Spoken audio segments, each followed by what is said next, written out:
Rian ya, aku pemateri pada malam hari ini. Nah, kemudian saya juga mengucapkan terima kasih kepada teman-teman dengan semangat yang luar biasa, antusiasme yang luar biasa dalam rangka untuk mengikuti bincang beasiswa kita pada malam hari ini ya. Mungkin di luar sana banyak teman-teman nih yang malam mingguan main. Nah, tapi dengan semangat teman-teman di sini tuh meluangkan waktunya untuk bincang terkait beasiswa.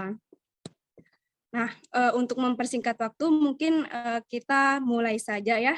Teman-teman mungkin nanti bisa di-on-kan kameranya agar room Zoom-nya itu kelihatan terlihat aktif seperti itu, dan mungkin boleh disiapkan alat tulis atau sebagainya gitu ya.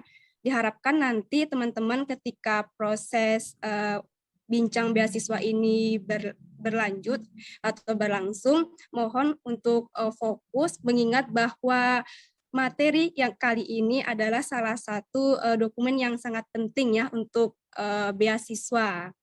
Nah, pada malam hari ini kita akan bahas terkait motivation letter dan research proposal yang nanti akan dikupas tuntas oleh pemateri kita yang sangat luar biasa, yaitu Dr. Rian.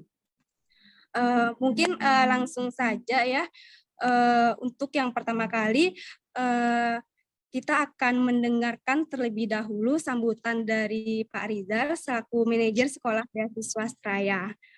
Mungkin langsung saja, silahkan. Terima kasih atas kesempatannya. Assalamualaikum warahmatullahi wabarakatuh.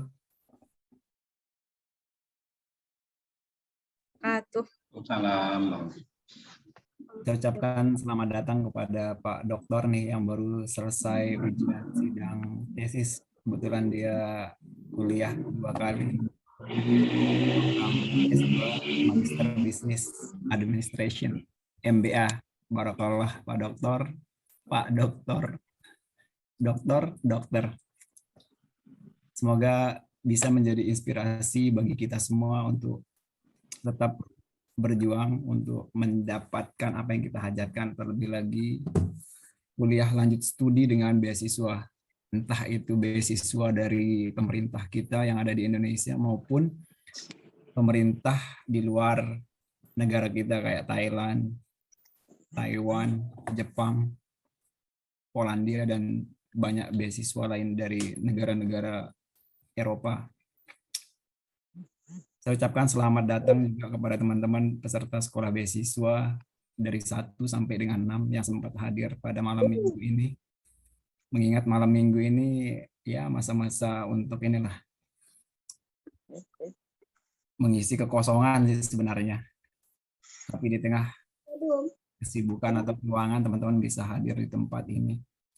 Tidak lain dan tidak bukan untuk mengupgrade ilmu kita terkait tentang bagaimana sih tembus beasiswa, entah itu LPDP, AAS, NZS, dan banyak beasiswa lainnya. Karena pada materi sesi ini adalah yang sangat-sangat menentukan kita layak atau enggaknya sih menjadi awardee beasiswa itu, motivation letter maupun dengan riset proposal. Riset proposal ini bagi teman-teman di sini banyak senior-senior saya juga yang akan lanjut S3 tapi masih bingung bagaimana sih cara membuat riset proposal yang baik dan benar. Mengingat untuk teman-teman S3 ini disinilah kuncinya. Karena ini tindak lanjut dari akan bertemunya dengan supervisor atau profesornya. Jadi nanti lebih lanjut, ini Bang Dokter, saya sudah kenal lama sih, tapi baru sempat ada waktu lah. Tahun kemarin harusnya ngisi, tapi siap-siap untuk defense ujian S3-nya, dan sekarang momennya pas baru selesai sidang S2 di bidang MBA langsung ngisi. Ini menjadi semakin semangat saya untuk belajar lagi untuk lintas jurusan. Oke, sekali lagi teman-teman, mari kita mengikuti kegiatan ini dengan sama-sama meluaskan wadah gelas kita. Karena ini ilmu, saya juga meskipun sudah S3, bukan sudah ya, sedang S3, saya ingin mengecas lagi sih bagaimana untuk membuat riset proposal S3, karena saya juga bentar lagi kualifikasi S3 1 semester lagi. Jadi semoga 3 semester bisa selesai untuk proposal dan bisa lanjut untuk disertasi. Sekali lagi harapan kita dari teman-teman semoga bisa mengikuti kegiatan ini dengan baik. Nanti kita akan utamakan yang langsung bertanya ataupun langsung nanti di kolom chat. Harapannya sekali lagi teman-teman bisa lebih aktif. Kapan lagi kita berguru kepada seorang dokter? Kalau saya sih mikirnya itu jauh-jauh hari mengundang orang yang berilmu, kemudian kita tidak memanfaatkan dengan baik, itu sangat rugi. Mumpung ada beliau sekarang, kapan lagi? Hajar aja dengan pertanyaan, mumpung sudah selesai S2 2 kali sama S3. Mumpung di sinilah, karena inilah forumnya. Kita bincang santai sih sebenarnya. Jadi teman-teman gak usah sungkan untuk bertanya. Kita sama-sama belajar kok. Saya juga belajar dari beliau. Teman-teman juga belajar dari ya kita semua lah, karena kita pribadi yang pembelajar. Sekali lagi, selamat berproses. Saya ucapkan terima kasih Pak Dokter telah menyempatkan diri untuk jauh-jauh hari lah bergabung di sini. Sekali lagi terima kasih. Wabillahi taufiq wal hidayah. Wassalamualaikum warahmatullahi wabarakatuh. Waalaikumsalam warahmatullahi wabarakatuh. Baik, terima kasih Pak Rizal atas sambutannya, luar biasa sekali. Kemudian acara selanjutnya yaitu sesi yang ditunggu-tunggu nih oleh teman-teman semua ya, terkait materi kita pada malam hari ini yang akan disampaikan oleh Dr. Rian. Sebelumnya saya akan membacakan CV beliau terlebih dahulu ya untuk memperkenalkan diri. Beliau adalah Dr. Rian K. Praja, teman-teman dari namanya saja dan gelarnya sudah bisa mencerminkan gitu ya betapa antusiasnya beliau. Nah, untuk background pendidikan beliau menempuh sarjana kedokteran hewan di Fakultas Kedokteran Hewan Universitas Udayana Bali. Setelah itu pada tahun 2014 kemudian beliau melanjutkan profesi dokter hewan ya di universitas yang sama yaitu di Udayana Bali.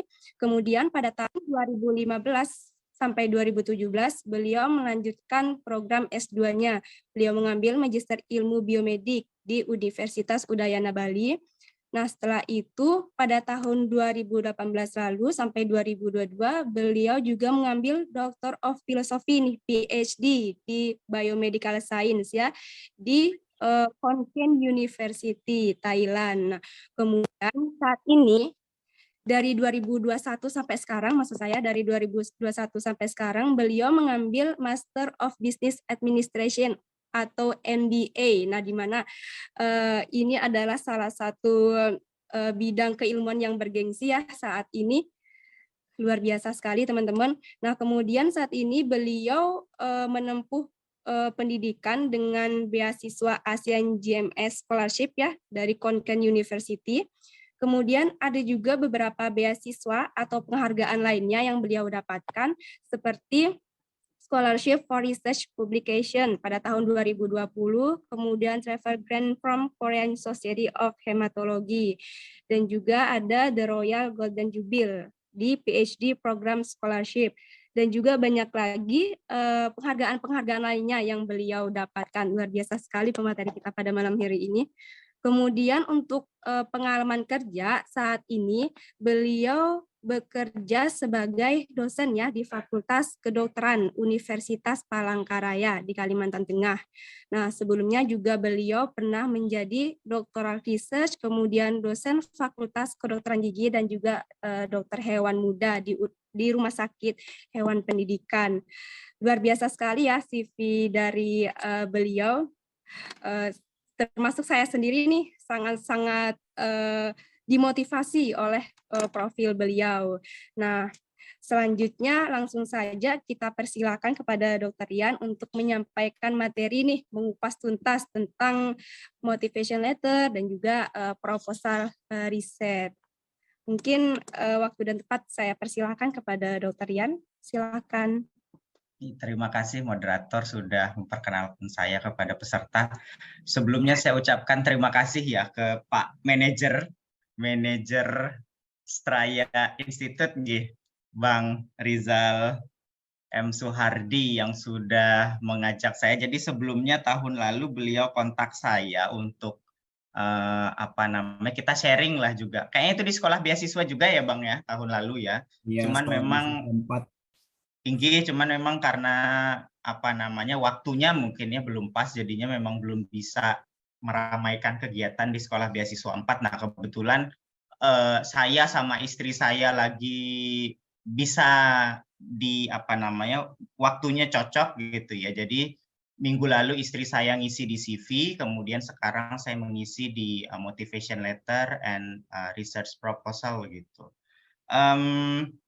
Saya sebelumnya sih mau konsepnya kita malam ini sharing ya. Jadi seandainya pun ada PowerPoint, jadi itu kita anggap aja lah sebagai aksesoris kita. Tapi yang paling penting itu sebenarnya sharingnya, karena kalau teorinya pun sebenarnya teman-teman lihat di Google itu bisa, tetapi ada beberapa hal mungkin yang tidak tercantum di Google. Nah itulah mungkin yang perlu kita sharingkan, dan itu yang bisa jadi shortcut-nya kita nanti ya, teman-teman yang mau lanjut master, PhD, atau mungkin S1 juga, untuk bagaimana sih motivation letter, tapi terutama yang menjadi challenge-nya teman-teman sepertinya lebih banyak ke research proposal gitu.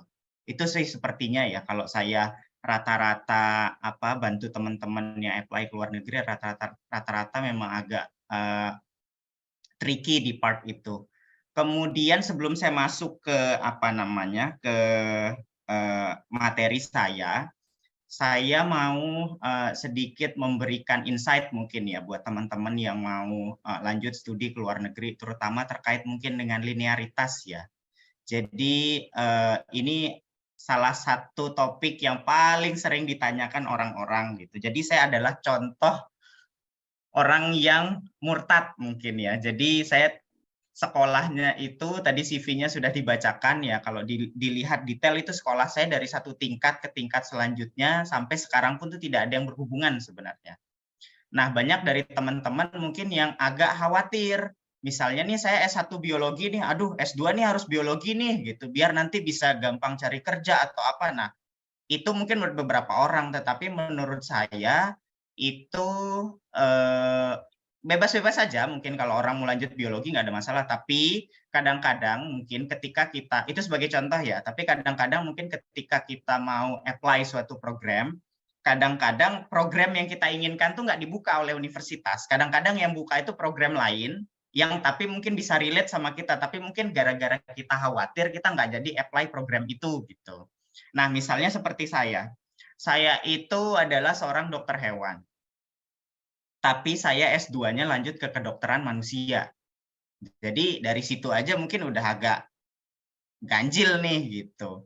Kemudian orang-orang mungkin mikir susah nih nanti kerjanya gitu. Nah, terbukti malah saya ngajarnya di kedokteran gigi pertama kali. Jadi saya dokter hewan, kuliah ke kedokteran manusia, jadi dosennya di kedokteran gigi. Itu udah ganjil banget.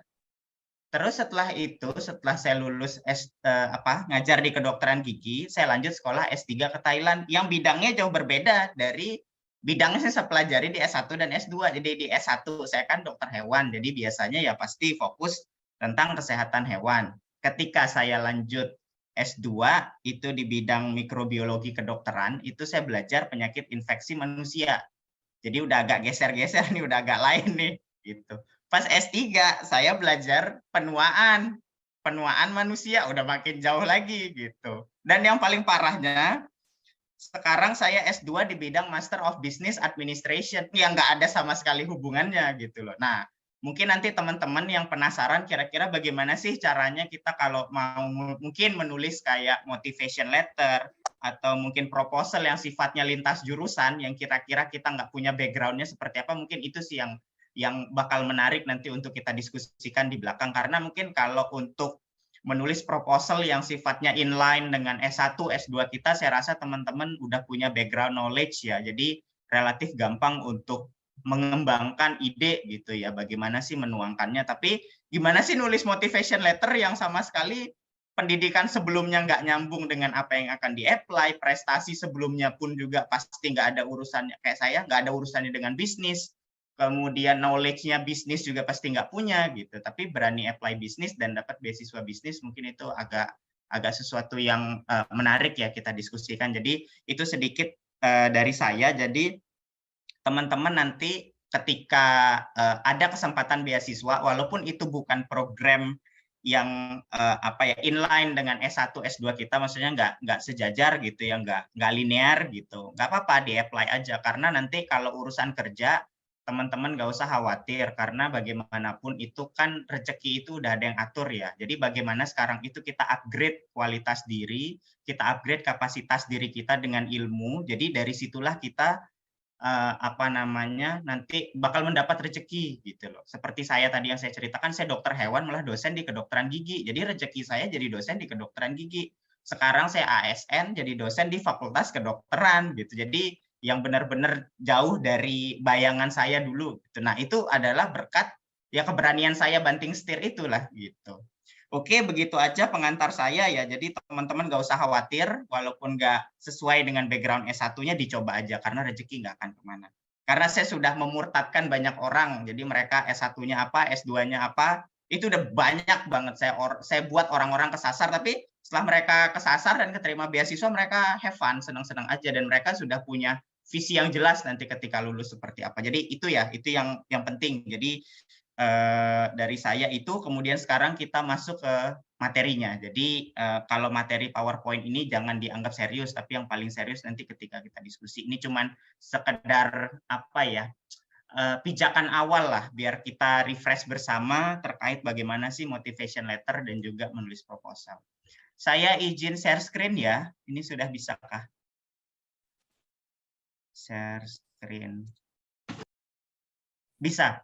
Sudah bisa kah? Oke, aman. Aman, siap.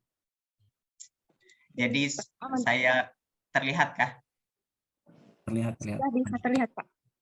Jadi saya mengucapkan terima kasih ini buat teman-teman tim sekolah beasiswa. Jadi ini PowerPoint-nya ini disponsori oleh teman-teman di sekolah beasiswa gitu. Jadi saya tinggal menyampaikan apa yang ada, ditambah saya improvisasi lah pengalaman saya sebelum-sebelumnya saat studi seperti apa.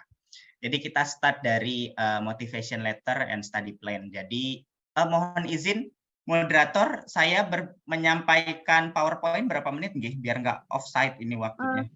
Ya, sekitar 30 menit boleh, Pak? Oh, sekitar 30 menit nggih. Lebih kurang nggih. Lebih jangan, kurang boleh lah. Jadi waktu diskusinya banyak. Oke, siap. Siap. Oke. Oke, kita lanjut. Oke, jadi ini yang tadi namanya itu motivation letter ya. Jadi namanya saja motivation letter. Jadi itu adalah pernyataan, bukan pertanyaan. Pernyataan motivasi yang menggambarkan diri kita yang sebenarnya. Jadi dari pernyataan tersebut nanti si pihak recruiter ya, jadi si reviewer aplikasi beasiswa itu mereka bisa memantapkan lah pilihannya. Jadi selain melihat portofolio kita yang di transkrip mungkin, kemudian skor bahasa Inggris kita, kemudian juga pencapaian-pencapaian kita yang lain. Jadi salah satu hal mereka menilai kita itu melalui motivation letter. Jadi hal yang terpenting yang kita lakukan itu ada 2 hal di sini. Mohon izin, ini ada yang mikrofonnya bocor. Mungkin bisa di Oke. Yang pertama itu kita analisis dulu tujuan dari beasiswa tersebut. Jadi kan memang beasiswa itu macam-macam ya, pemberi dana, granternya itu ada yang dari pemerintah kita sendiri, pemerintah Indonesia, ada juga yang dari pemerintah luar negeri, ada yang mungkin berasal dari organisasi-organisasi besar, misalnya seperti WHO, FAO, kemudian juga ADB ya, Asian Development Bank, kemudian ada juga Islamic Development Bank, dan segala macamnya. Nah, jadi tujuan dari beasiswa-beasiswa tersebut tentunya berbeda-beda. Nah, nanti bagaimana sih kita itu bisa menyenggol ya? Senggol dong gitu. Bagaimana sih kita bisa menyenggol tujuan dari si grantor tersebut. Jadi misalnya kayak teman-teman yang apply LPDP ya, tentunya nanti teman-teman nanti bagaimana sih kontribusinya di Indonesia ketika setelah lulus gitu. Tapi misalnya kayak saya nih, saya dapat beasiswa dari kerajaan Thailand langsung gitu. Berarti kira-kira kontribusi apa sih yang saya bisa berikan selama saya studi gitu. Hasil studi saya itu bisa berkontribusi apa sih untuk apa namanya si pemberi beasiswa, terutama untuk kerajaan Thailand gitu. Terus juga misalnya saudara-saudara dapat beasiswa atau mau apply beasiswa WHO gitu. Berarti kontribusi apa sih nanti yang kira-kira berkaitan dengan kesehatan masyarakat gitu. Jadi disesuaikan dengan granternya. Itu nanti tinggal cocok logi aja lah bagaimana kita menarik benang merah gitu ya dari kira-kira visi kita ke depan apa, dan dari visi kita itu yang mana sih yang relate dengan tujuan dari si pemberi beasiswa itu. Kemudian cari tahu kenapa institusi itu memberikan beasiswa. Jadi ini penting juga. Ini apa namanya salah satu dasar mereka untuk memilih kandidat yang tepat gitu. Oke, jadi ini ada 5 hal gitu yang wajib ada di motivation letter. Jadi yang pertama itu motivasi mendaftar yang kuat. Jadi di situ kita apa namanya ungkapkan motivasi kita, namanya juga motivation letter ya. Jadi kenapa sih kita berkeinginan untuk mendapatkan beasiswa itu? Nah, itu yang harus banyak kita kupas di situ. Kemudian yang selanjutnya adalah perencanaan setelah lulus yang clear. Nah, ini terkait tadi dengan tujuan si pemberi beasiswa itu. Jadi setelah kita selesai studi, kontribusi apa sih yang kita bisa berikan dengan gelar kita yang baru, dengan skill yang kita dapat selama kita studi, dengan knowledge yang udah kita pelajari banyak selama master 2 tahun, PhD 3 tahun atau 4 tahun. Nah, setelah selesai itu apa sih outcome gitu ya yang mau kita capai, dream-nya apa gitu. Kemudian filling the gap. Jadi apa namanya ada celah kosong apa sih yang mau kita isi gitu ya. Nah, yang penting juga itu adalah motivasi, pemilihan kampus, jurusan, dan negara. Nah, ini terkait juga tadi dengan apa namanya tadi yang saya ajarkan itu murtad jurusan. Nah, ini nih kalau seandainya saudara-saudara atau teman-teman kakak adik Kanda Dinda ini mau studi yang linear tidak ada masalah, motivasinya malah lebih enak gitu ya, karena tinggal sebut aja background sebelumnya apa, kemudian nanti mau melanjutkan bidang apa, jadi mau menambah apa namanya kedalaman ilmu di bidang apa gitu. Nah, tetapi yang agak menantang itu teman-teman yang sifatnya mau lintas jurusan, yang mau murtad S1-nya A misalnya gitu, mau lanjut ke S2B. Nah, ini agak tricky ya, bagaimana sih kita memilih jurusan itu. Nah, kenapa sih jurusan itu bisa support apa namanya itu karir kita di masa depan gitu. Nah, itu yang mungkin perlu agak berpikir banyak di sini, di motivasi. Kemudian, jadi di motivasi ini saya membuka 2 ruang diskusi ya nanti. Jadi teman-teman yang mungkinnya studi linear, kemudian teman-teman yang kira-kira mau lintas jurusan, itu nanti menarik ini kita diskusi di bagian ini. Kemudian di sini juga apa sih manfaatnya kita terpilih sebagai seorang awardee gitu. Jadi ketika kita terpilih nanti ini kaitannya juga masih dengan kontribusi. Jadi pencapaian kita yang mau kita capai selama studi, kemudian juga pencapaian yang ingin kita capai setelah studi, jadi kita bisa jelaskan di bagian ini. Jadi masih terkait ya, satu part dengan part yang lainnya itu masih link di sini. Kemudian di dalam motivation letter itu biasanya itu kita bisa menyebutkan study objektif kita. Jadi kenapa sih kita belajar gitu. Jadi study objektif ini sifatnya itu kalau saya lebih senang itu menarik impian saya di masa depan, saya tarik jadi study objektif. Misalnya nih, saya seorang dokter hewan, kemudian di masa depan saya ingin sekali punya klinik hewan atau mungkin rumah sakit hewan. Kalau dari sisi ilmu medis kedokteran hewan, saya sudah punya ilmunya karena saya adalah seorang dokter hewan. Tetapi dari sisi bisnis, saya nggak tahu tuh bagaimana caranya kita memulai bisnis, kemudian ketika bisnis sudah dimulai, bagaimana sih cara mengembangkan bisnis, kemudian kalau bisnisnya sudah berkembang, bagaimana sih membuat bisnis kita tetap bertahan, melawan kompetitor yang ada gitu. Nah, itu dari situlah saya tarik, kenapa sih saya mau lanjut sekolah ke bisnis misalnya gitu. Nah, sama juga dengan teman-teman. Jadi kalau teman-teman misalnya punya impian di masa depan itu apa, nah kira-kira study objektif yang mana yang bisa support impian atau harapan teman-teman di masa depan. Nah, tadi itu salah satu contohnya. Background-nya, study objektifnya, kenapa saya studi Master of Business Administration, karena di masa depan saya ingin punya klinik atau saya ingin punya rumah sakit hewan. Jadi karena saya udah punya background medis, nah sekarang saya nggak punya background bisnisnya, jadi saya ambil bisnis. Gitu. Itu contoh simpelnya. Kemudian part yang kedua juga yang penting, jadi di situ kita menyampaikan yang namanya personal statement. Jadi personal statement itu berisi informasi tentang kita ya, riwayat hidup kita. Jadi singkat aja apa yang sudah kita lalui dan sekarang kita jalani gitu. Kemudian dari personal statement itu nanti si reviewer dia mendapatkan gambaran nih bagaimana sih karakter dari aplikan melalui motivation letter yang ditulis. Jadi dari part personal statement ini mereka bisa mengetahui. Nah, kadang-kadang ada juga tuh universitas yang mintanya dua berbeda. Jadi personal statement-nya berdiri sendiri, kemudian motivation letter-nya berdiri sendiri. Tapi kalau seandainya mereka cuma minta motivation letter, nah teman-teman itu bisa diselipkan, di-insert si personal statement ini di motivation letter-nya. Dan nanti bisa disesuaikan juga formatnya dengan universitas atau program studi atau bahkan profesor yang dituju. Jadi biasanya kadang-kadang sih kalau format tidak ada, tapi biasanya mereka membatasi jumlah kata atau jumlah karakter pada saat kita menulis motivation letter.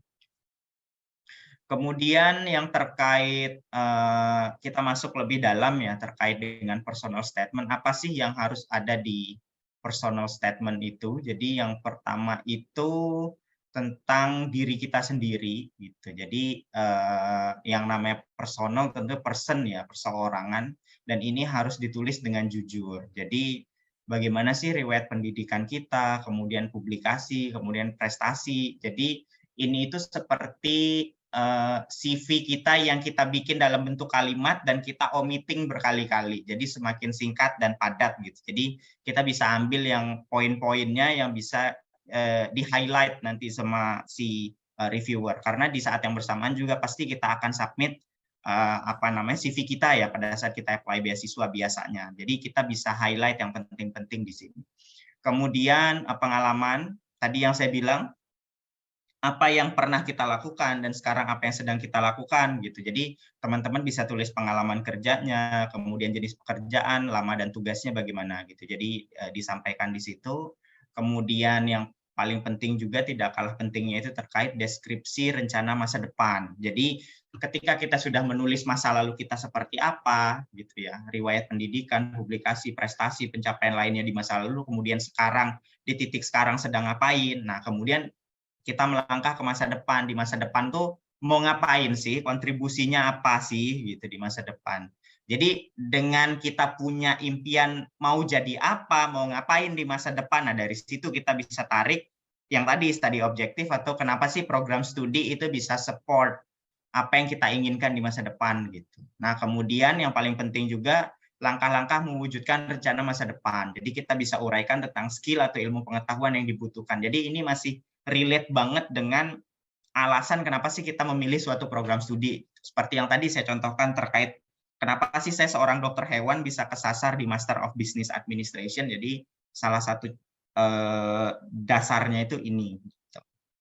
Kemudian lanjut sedikit tentang study objektif. Jadi ada 4 poin besar juga di sini.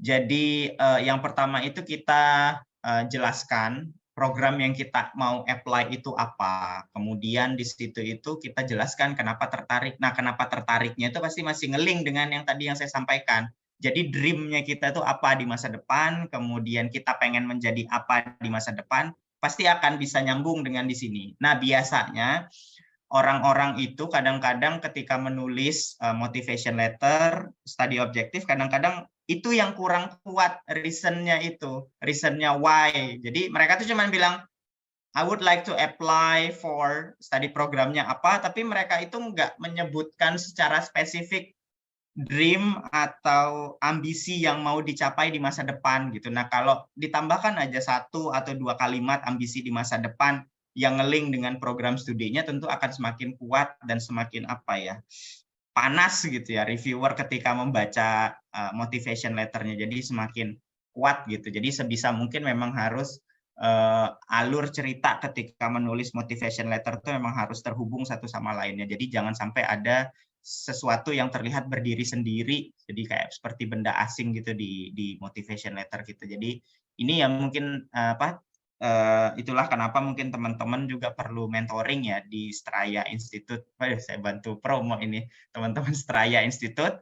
Jadi karena di situ kan juga memang banyak tuh mungkin mentor-mentor yang sudah alumni study abroad. Jadi memang sudah sampai mungkin dalam satu hari baca berbagai macam motivation letter. Nah jadi buat teman-teman mungkin yang mau persiapan dokumen segalanya, memang nggak ada salahnya kalian punya seorang mentor gitu, apalagi memang orangnya itu orang yang memang sudah berpengalaman, sudah pernah mengalami tahap ini. Jadi ketika nanti ada yang kurang pasti akan mendapatkan input atau suggestion yang bisa improve tulisan kita, terutama di motivation letter. Jadi ini memang penting banget.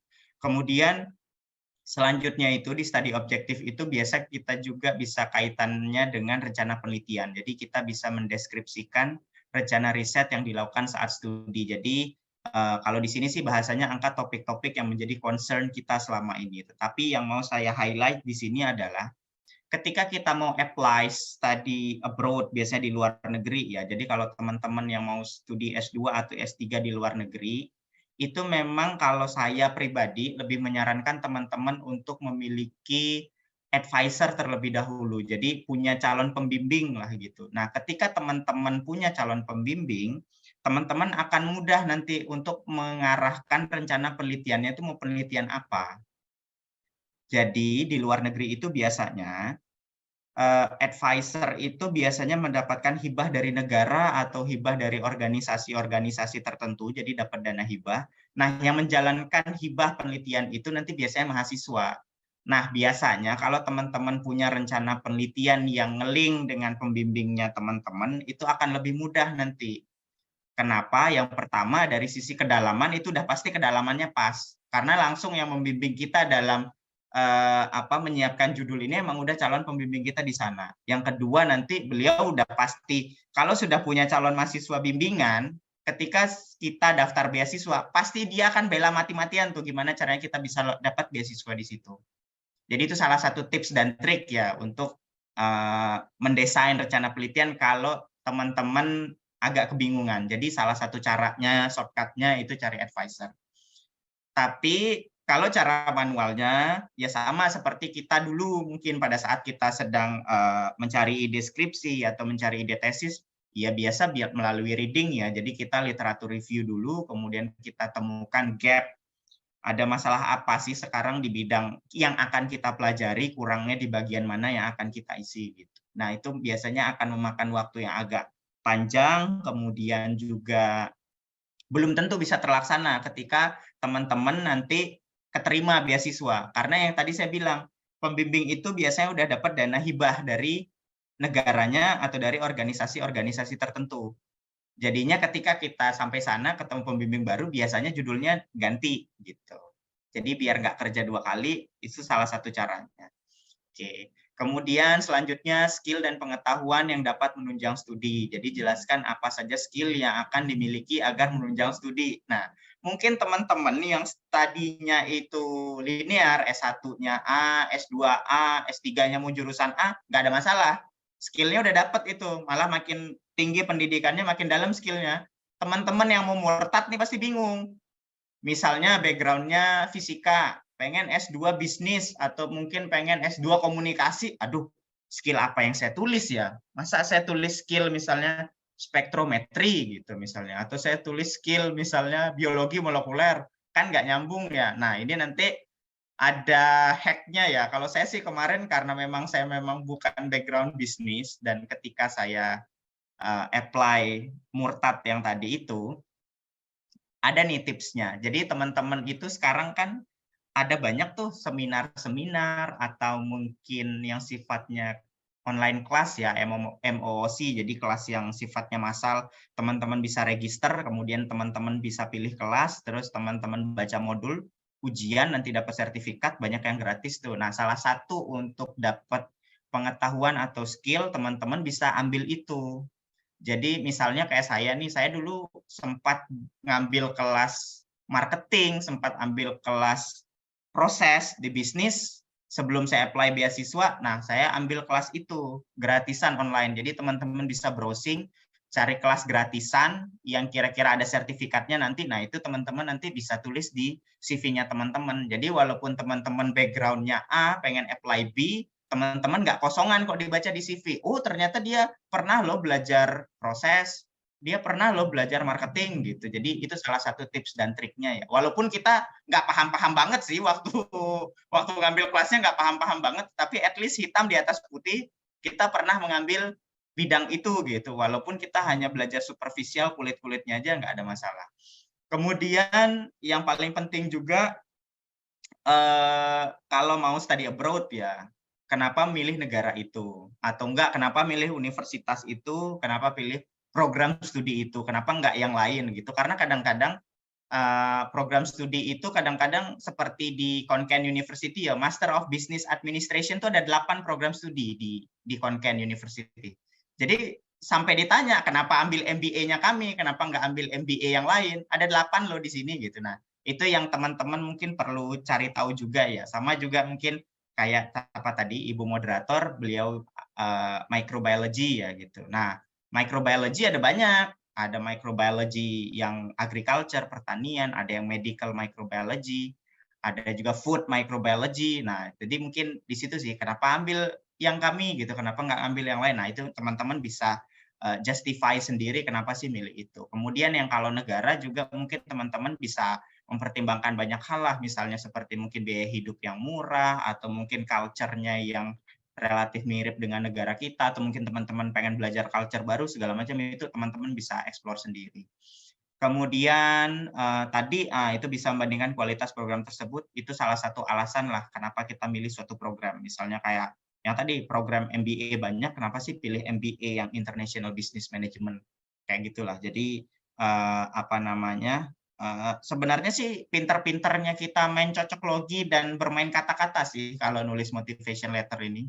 Makanya memang perlu mentor untuk membuat satu part ke part lainnya itu link, terhubung, koheren gitu, enak dibaca.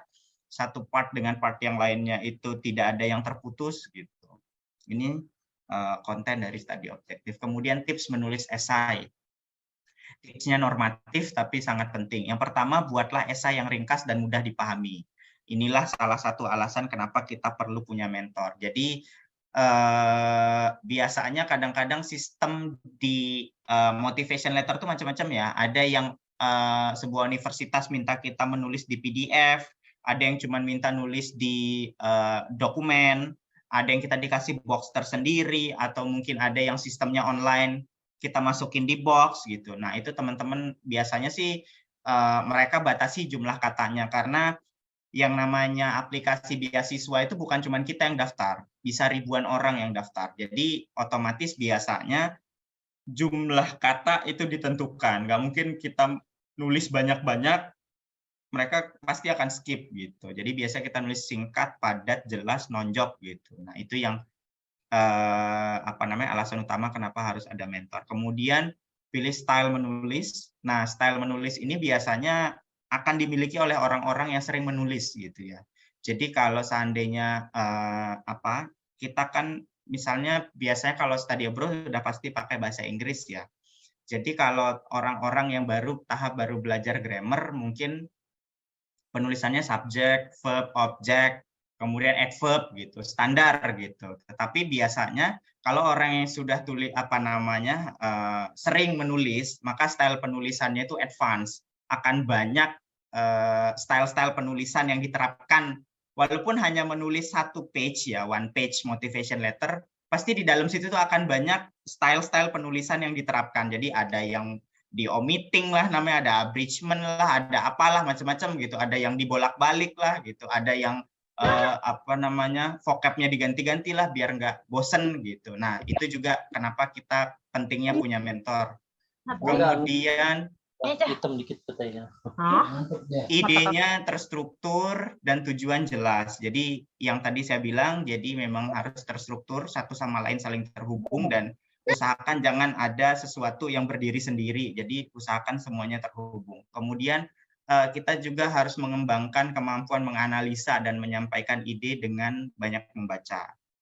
Ini yang tadi kaitannya dengan studi objektif, kemudian juga yang tadi nyenggol-nyenggol dikit tentang study plan. Nah, biasanya terhubung ke sini. Jadi kita bisa menjawab kenapa sih kita milih negara itu, kenapa sih kita milih prodi jurusan itu, kenapa kita apply beasiswa itu. Nah, jadi kita taunya ya kalau kita membaca dengan detail semuanya itu. Kemudian hal yang perlu diingat, jadi yang pertama itu periksa kembali grammar ya. Jadi sebisa mungkin zero grammatical error. Jadi tidak ada kesalahan. Kembali lagi ini harus punya mentor biasanya bantuan. Kemudian hindari penggunaan kata dan kalimat sehari-hari. Karena memang kita tujuannya untuk studi lanjut ya, studi lanjut ke pendidikan yang jenjangnya lebih tinggi, S1, S2, S3. Jadi memang istilah-istilah yang kita gunakan itu akan banyak istilah-istilah yang sifatnya akademik atau kata-kata yang lebih fancy lah yang kita gunakan biasanya. Kemudian hindari perasaan rendah diri dalam mengungkapkan potensi diri dan kemampuan. Nah, ini yang biasanya memang kita sebagai orang Asia biasanya. Jadi ada perbedaan culture orang Asia dengan orang Barat biasanya. Kalau orang Asia itu biasanya itu suka malu-malu kalau dia itu bisa sesuatu gitu. Taruhlah skillnya itu 8. Biasanya kalau orang Asia ditanya, kamu bisa ini enggak gitu? Pasti jawabnya, ya lumayan lah, tahu dikit-dikit gitu. Sedangkan kalau dia punya skill 8, paling dia sebut 7 atau 6 kalau orang Asia. Saya 7 atau 6 lah gitu. Tapi kalau orang Barat biasanya skillnya dia 7, berani dia tulis 9. Gitu. Nah, itu kadang-kadang yang juga harus diperhatikan ya buat teman-teman. Kemudian bersikap profesional dan hindari menyalahkan keadaan. Jadi ini kaitannya yang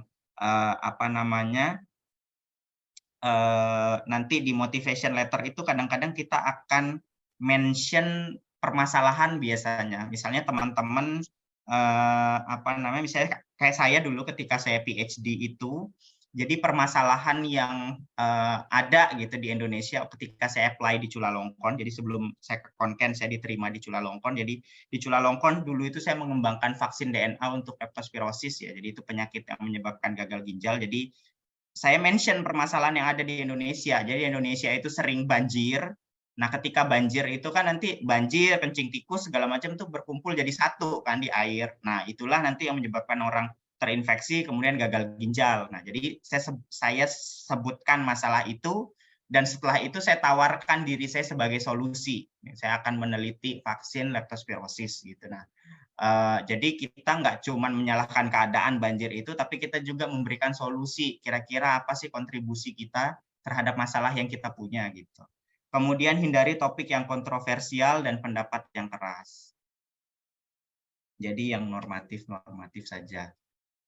Oke, kemudian sudah ini referensi itu dulu yang untuk motivation letter. Kemudian saya lanjutkan ke slide yang kedua, itu tentang research proposal. Oke, ini tentang research proposal. Sebelumnya saya mau sedikit sharing dulu terkait struggle-nya saya, bagaimana sih saya waktu PhD ya terutama. Waktu PhD, jadi waktu PhD itu sebenarnya saya nggak ada niatan buat mendaftar sekolah. Jadi ketika saya lulus S2, saya langsung jadi dosen, ditaruh di Fakultas Kedokteran Gigi, menjadi dosen. Kemudian setelah saya menjadi dosen sebulan, 2 bulan, kok kayaknya saya perlu upgrade diri. Saya mikirnya gitu. Dan waktu itu karena baru kerja 2 bulan, jadi saya belum kenal atasan pun juga belum gitu. Kenal teman-teman sekantor juga belum banyak. Tapi saya pengen kabur aja gitu sekolah. Akhirnya saya niatnya itu mau mutusin S2 yang kedua di Erlangga, ngambil kesehatan masyarakat. Tapi karena tiba-tiba saya lihat gitu ya postingan di Facebook, nih ada Konken University gitu katanya dia. Saya lihat syaratnya, loh kok syaratnya nggak begitu susah ya, dan kebetulan syaratnya saya punya semua. Akhirnya dari situlah saya kepikiran buat langsung apply PhD. Jadi apply PhD saya itu apply yang insidental, bukan apply yang direncanakan. Nah, pada saat saya apply ternyata pembimbing saya waktu S2 itu nggak ngasih saya untuk sekolah ke Thailand. Beliau lebih menyarankan saya untuk sekolah ke Eropa, atau enggak kalau di Asia itu misalnya Jepang atau Korea gitu awalnya. Nah, pada saat itu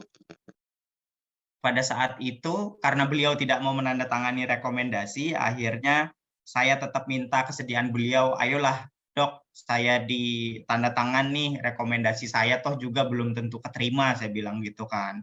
Terus dia tetap bilang, saya nggak mau kalau kamu kuliah di Thailand, kamu cuman boleh apply di Chulalongkorn atau Mahidol gitu. Nah, Chulalongkorn itu peringkat 1 ya di Thailand, kemudian Mahidol itu peringkat 1 tapi bidang kesehatan, itu masih top research university di Thailand. Jadi di Thailand itu ada 9 top research university. Nah, pada saat itu akhirnya saya banting setir lah ke Chulalongkorn. Yang tadi saya bilang saya mengembangkan vaksin leptospirosis itu. Pada saat itu karena enak sih, S2 saya bidangnya penyakit infeksi, kemudian di S3 ini juga fokus di infeksi, jadi tidak begitu susah gitu. Cuman yang menjadi kendala adalah, mungkin nanti teman-teman akan kaget. Jadi antara Indonesia dengan negara luar yang tujuan kita akan belajar, biasanya itu ada gap teknologi.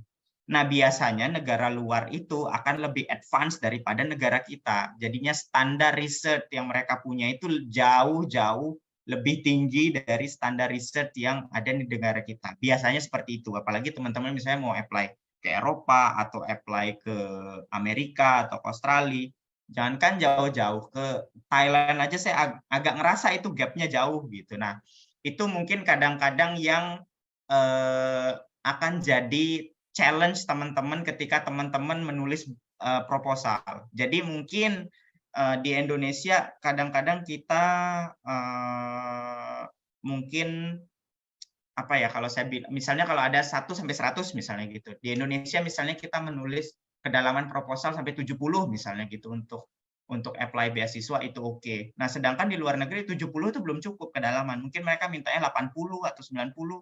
Nah, itu kadang-kadang yang kita perlu belajar keras. Makanya tadi saya sarankan shortcut-nya teman-teman bisa coba hubungi ya calon advisor di sana. Nah, nanti biarkanlah beliau yang memberikan saran ke saudara-saudara atau ke teman-teman topik apa sih yang bisa diangkat. Jadi kita itu nggak perlu berpikir keras, dan kita itu juga tidak perlu was-was akan kedalaman. Karena saya sempat dulu ketika awal apply di Cula itu, ketika masih diskusi dengan calon pembimbing di Cula itu, saya menulis sebuah proposal, dan ternyata memang proposal saya itu nggak ngena sama sekali buat beliau gitu. Akhirnya proposalnya dibalikin, saya rombak ulang semuanya. Jadi buat proposal baru, dan baru di proposal kedua baru beliau terima. Jadi biar nggak bolak-balik kerjanya, jadi karena nulis aja itu udah meres otak, sampai kita kasih ke calon pembimbing ternyata ditolak, lebih baik kita dekati dia, kalau dia oke, kita minta ide dia di sana sedang ngerjain apa, itu akan lebih gampang.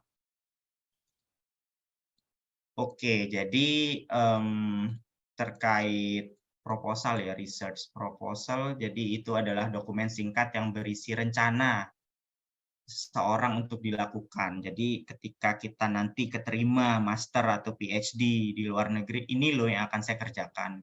Nah, ini loh yang akan saya kerjakan itu sekali lagi harus memenuhi standarnya mereka, bukan standarnya kita. Jadi itu yang harus kita highlight. Kemudian sebuah proposal penelitian itu biasanya, kalau saya sih senangnya ngikutin ini ya, format. Jadi biasanya sih one page proposal. Jadi proposalnya itu nggak usah tebal-tebal, biasanya cuma 1 halaman biasanya. Jadi biasanya sekitar 500 kata, atau mungkin bahkan ada mungkin yang advisor yang mau minta banyak, sampai 15 halaman gitu. Cuman biasanya memang persyaratan dari universitas atau program studi yang dituju. Biasanya ya, yang paling common itu biasa 1 sampai 2 halaman. One page proposal itu paling common. Kemudian slide-nya belum muncul untuk yang riset proposal. Iya. Serius kah? Waduh, dari tadi saya ngomong sendiri nih, Bos. Nggak apa-apa, santai aja. Tahan. Mana ya, share screen lagi ya. Research proposal. Kelihatan kah? Terlihatkah, teman-teman? Kelihatan Kak, kelihatan. Oh, harusnya dari tadi nih kalian nih ngomong nih. Aduh, kacau nih. Kirain cuma bercerita tadi, Enggak, awalnya cerita, tapi ini udah masuk teori nih, Bos. Ya oke, nggak apa-apa. Kita lanjut ya, teman-teman. Saya lanjut ya. Jadi biasanya sih one page proposal ya. Jadi nggak usah ribet gitu. Jadi teman-teman cuma tulis topiknya apa, kemudian identitas teman, nama gitu, jurusan yang di-apply, kemudian juga introduction. Nah, biasanya sih yang paling penting tuh di introduction ya. Jadi background, kenapa sih topik itu menjadi hot issue yang harus diangkat selama studi, dan kemudian juga problems yang sedang dihadapi oleh orang sekarang itu apa sih gitu. Nah, kalau saya sebagai contoh ketika saya apply di PhD itu, ya tadi salah satu contoh ketika saya waktu saya diterima di Cula itu, saya mengangkat memang permasalahan banjir di Indonesia, dan memang leptospirosis itu memang menjadi masalah di negara kita karena tiap hujan pasti banjir gitu, setiap banjir pasti ada yang kena biasanya. Dan kebetulan kita memiliki similarity dengan Thailand. Thailand juga angka kasusnya tinggi. Nah, kebetulan pas yang membiayai juga punya permasalahan leptospirosis, negara kita punya, nah cocok tuh klop gitu. Kalau seandainya di negara kita nggak ada, nggak apa-apa. Yang penting gimana caranya teman-teman dibiayai lah gitu. Jadi tinggal dicocok login aja dengan sumber dana yang ada di negara sana. Terus kemudian waktu saya apply di Konken itu terkait dengan aging ya, penuaan. Dan memang juga aging ini tuh bukan masalah di Thailand aja, aging ini menjadi masalah global ya. Tentu semua orang nggak ada yang mau jadi tua, semua orang pengennya awet muda aja, semua orang pengennya umurnya panjang, semua orang masih pengen bisa tetap healing, happy sampai tua gitu. Nah, itu juga menjadi topik yang menarik karena permasalahannya sifatnya global gitu. Nah, itu salah satu masalah-masalah yang bisa kita angkat di background penelitian.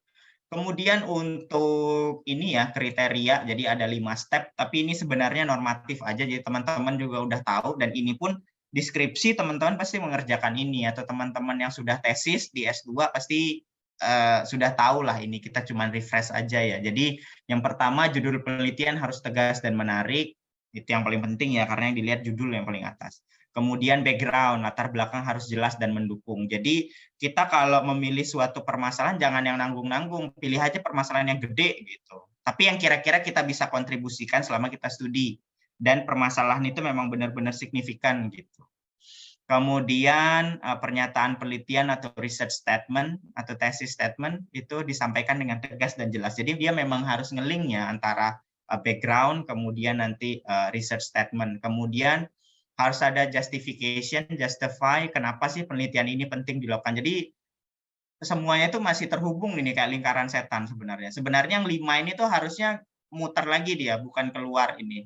Tapi nggak apa-apa, kita anggap aja dia muter. Kemudian yang terakhir itu studi literatur ya, literatur review tentang penelitian-penelitian sebelumnya dan pernyataan mengenai kontribusi dari penelitian ini. Jadi kita perlu konfirmasi lagi ide kita dengan literatur review gitu ya, kita lihat studi-studi sebelumnya. Jangan sampai apa yang kita kerjakan tuh udah pernah dikerjakan sama orang. Jadi biasanya kita tuh kebanyakan sistemnya kita itu adapt ya, kita mengadap risetnya orang. Jadi di luar negeri udah ngerjain ini, di Indonesia belum gitu, saya kerjakan ini gitu. Ya oke sih sebenarnya kita dapat data terkait Indonesia karena Indonesia belum. Tetapi kalau memang bisa mengerjakan hal-hal yang benar baru, malah kita akan diadop oleh orang di luar gitu. Nah, itu yang lebih menarik gitu daripada hanya sekadar mengadopsi. Kenapa sih nggak kita aja yang bikin hal barunya gitu. Nah, makanya ini kembali lagi tadi ke shortcut yang saya bilang. Paling ideal itu adalah kita coba approach calon advisor, dan nanti calon advisor itu kita tanyakan project apa yang sedang dia running gitu. Nah, biasanya project itu project yang sudah didanai oleh negara biasanya. Kalau project yang sudah didanai oleh negara, itu udah pasti project yang sangat signifikan. Jadi tugas kita tuh tinggal sekolah, kerjain project, itu dana nggak usah khawatir. Itu ya, teman-teman, daripada kita capek berpikir ide, saya lebih senang seperti itu. Kemudian saya lanjut, structure ya, structure research proposal. Jadi kalau proposal yang sifatnya one page proposal mungkin nanti saya bisa share ya proposal saya. Ini tuh proposal yang umum ya, ini yang umum. Tapi biasanya kalau apply beasiswa di luar tuh biasa one page. Ini yang umum. Saya fokus aja ke apa namanya, ke part yang paling penting. Jadi yang paling penting latar belakang, maksud, tujuan. Kemudian studi literatur kadang bisa kita skip karena cuma one page. Metodologi, research methodology biasanya singkat, biasanya paragraf gitu. Kemudian signifikansi, jadi anticipated outcome dari penelitian tuh mau apa sih gitu. Nah, kalau saya yang kemarin tuh salah satu apa namanya, pada saat saya apply yang di Konkan University, jadi saya mengembangkan sebuah alat spektroskopi yang ditandem menggunakan machine learning ya, artificial intelligence. Bagaimana sih kita membedakan status imunitas orang tua yang baik dan yang buruk. Nah, orang tua ini kan udah punya banyak permasalahan hidup ya.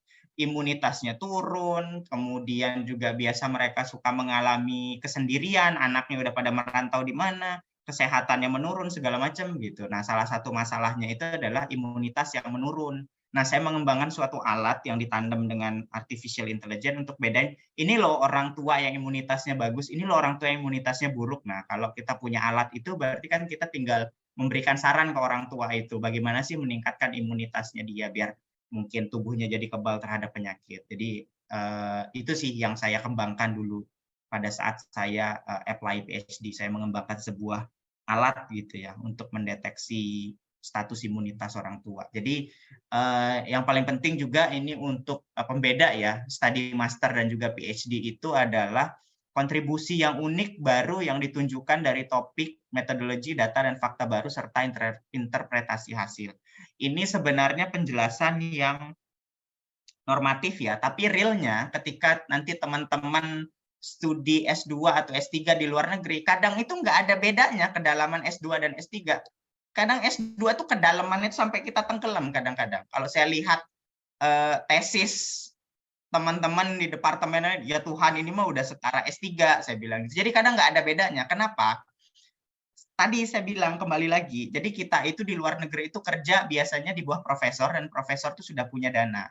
Nah, biasanya kita sebagai mahasiswa itu akan diperas habis-habisan tenaganya untuk mengerjakan suatu proyek, karena dananya banyak, nggak ada orang yang ngerjain biasanya. Gitu loh, dananya banyak. Jadi ketika kita misalnya tesis kita itu dari A sampai E misalnya gitu ya, cuman karena kita udah selesai lebih awal, terusin aja kamu sampai H misalnya gitu. Ya kita ngerjain F, G, H gitu. Dananya ada, tapi nanti kelebihannya adalah skill kita bertambah, portofolio kita bertambah, paper hasil penelitian kita bertambah. Jadi gengsi kita ketika lulus itu bertambah. Nah, ini kalau di luar negeri biasanya kadang hampir tidak ada beda antara S2 dan S3. Kadang-kadang ya, kadang-kadang. Karena S2 pun sangat-sangat dalam seperti S3 kadang-kadang dituntutnya. Jadi itu tergantung teman-teman. Nah, teman-teman, nah karena kaitannya juga dengan kedalaman ya, teman-teman juga nanti mungkin kalau mau apply di suatu universitas atau di suatu prodi yang ada anak-anak Indonesianya gitu ya, teman-teman bisa tanya tipe-tipe dari advisor atau dosen-dosen di situ. Dosen ini gimana sih, ribet nggak sih risetnya gitu? Gampang nggak sih, bisa lulus tepat waktu nggak sih, biasa dibimbing ini. Nah, teman-teman biar nggak beli kucing dalam karung. Jadi biasanya ditanya-tanya aja dulu gitu. Karena kayak saya dulu seperti beli kucing dalam karung. Tapi untungnya beliau itu adalah orang yang baik gitu ya. Jadi ketika saya apply beasiswa kerajaan itu proposal saya satu yang mengembangkan alat tadi itu. Pas saya sampai Thailand, saya dikasih 2 proyek. Yang satu proyek aja bisa lulus S3, malah disuruh ngerjain 2, mati saya. Satu aja itu belum tentu selesai 3 tahun, kok disuruh ngerjain 2, karena dananya banyak tadi tuh, saya bilang, mati saya ngerjain itu, bertahun-tahun itu nggak selesai-selesai, karena di satu waktu kita mengerjakan 2 proyek. Nah, kadang-kadang seperti itu, kalau yang pembimbingnya terlalu kebanyakan duit, kemudian kita dilihat berpotensi untuk mengerjakan sesuatu, yang akan dikasih terus ke kita gitu. Nah, jadi teman-teman bisa konfirmasi, tanya-tanya, kepoin, pastikan biar nggak terjebak gitu ya. Udah keterima di sana kok ternyata bebannya gini banget. Nah, tapi nanti yang tadi lagi saya bilang, kalau teman-teman berhasil lewati, itu akan jadi kredit tersendiri buat teman-teman. Oh, papernya nambah, kemudian dibimbing oleh profesor hebat. Biasanya profesor hebat pasti proyeknya banyak. Kemudian ya portofolionya nambah, skill-nya juga pasti nambah karena project yang dikerjain banyak, skill pasti nambah. Banyak teknik-teknik atau metode-metode yang baru yang kita jadi tahu gitu. Jadi makin banyak kerja, makin banyak belajar sebenarnya. Nah, itu sih sebenarnya kalau di luar negeri itu karena dananya banyak, jadi akan banyak hal yang kita kerjain. Biasanya seperti itu kalau pengalaman saya. Kemudian background itu biasanya yang nggak usah panjang-panjang lah gitu. Sebenarnya nggak ada aturan, berapa paragraf itu nggak ada aturan. Cuman kita sebagai penulis itu ya dikira-kira lah biar pas one page proposal semuanya gitu. Jadi ada di situ ada background, kemudian di situ ada thesis statement gitu ya, research statement, kemudian methodnya, kemudian anticipated outcome gitu. Yang penting bisa one page kita kira-kira lah biar semua komponen itu proporsional munculnya di one page proposal itu. Kemudian proposal harus padat, jelas, dan langsung pada fokus penelitian. Nah, ini sedikit yang mau saya emphasize di part yang ini. Jadi biasanya nih kita itu kadang-kadang kalau di mungkin saya sendiri ya, saya nggak mau ngelibatin kalian. Tapi saya bilang kita tadi. Jadi biasanya kita tuh seneng banget yang namanya tesis, skripsi, disertasi tebal. No. Nggak gitu konsepnya. Jadi di luar negeri itu yang dilihat adalah kedalaman, novelty, kebaruan, kontribusi kita apa, bukan ketebalannya ya teman-teman. Jadi itu yang paling penting. Jadi gimana dengan menulis singkat, tapi itu nonjok banget. Background, kemudian problems, kemudian solusi yang kita tawarkan, itu muncul semua gitu, bukan tebelnya, bukan panjangnya, karena biasanya yang tebel panjang itu ke timur, barat, utara, selatan gitu. Padahal ya yang mau dituju satu titik, tapi berbagai titik yang disebutkan di situ. Nah, itu mungkin yang perlu jadi concern. Jadi teman-teman ya syukurnya kita punya Straya Institute di sini ada mentor-mentor yang pernah study abroad, jadi mungkin bisa meluruskan biar kembali lagi on the track apa yang mau disampaikan di research proposal. Kemudian ini research gap atau celah gitu yang ingin diisi. Jadi permasalahannya itu apa, itu harus clear. Kemudian ditutup dengan pernyataan penelitian ya, research statement. Kemudian ya ini ya objektif dari penelitiannya, goalnya apa, itu tinggal disebutkan aja. Jadi to describe the role of marketing, ini sebagai contoh aja. Biasanya cukup satu kata aja gitu ya. The study aim gitu, atau the objective of the study gitu aja, satu kalimatnya udah cukup karena one page proposal. Kemudian studi literatur biasanya karena memang one page proposal biasa part ini nggak ada, tapi tergantung lagi universitas yang teman-teman tuju. Nah biasanya sih kalau di luar negeri itu nggak begitu banyak ya studi literatur, jadi biasanya teman-teman cukup angkat beberapa variabel yang memang akan diteliti. Nah beberapa variabel itu aja yang dituliskan literatur review-nya. Nggak harus dalam-dalam, yang penting cukup menggambarkan readers ya, pembaca, apa sih itu gitu, variabel-variabel yang diangkat itu.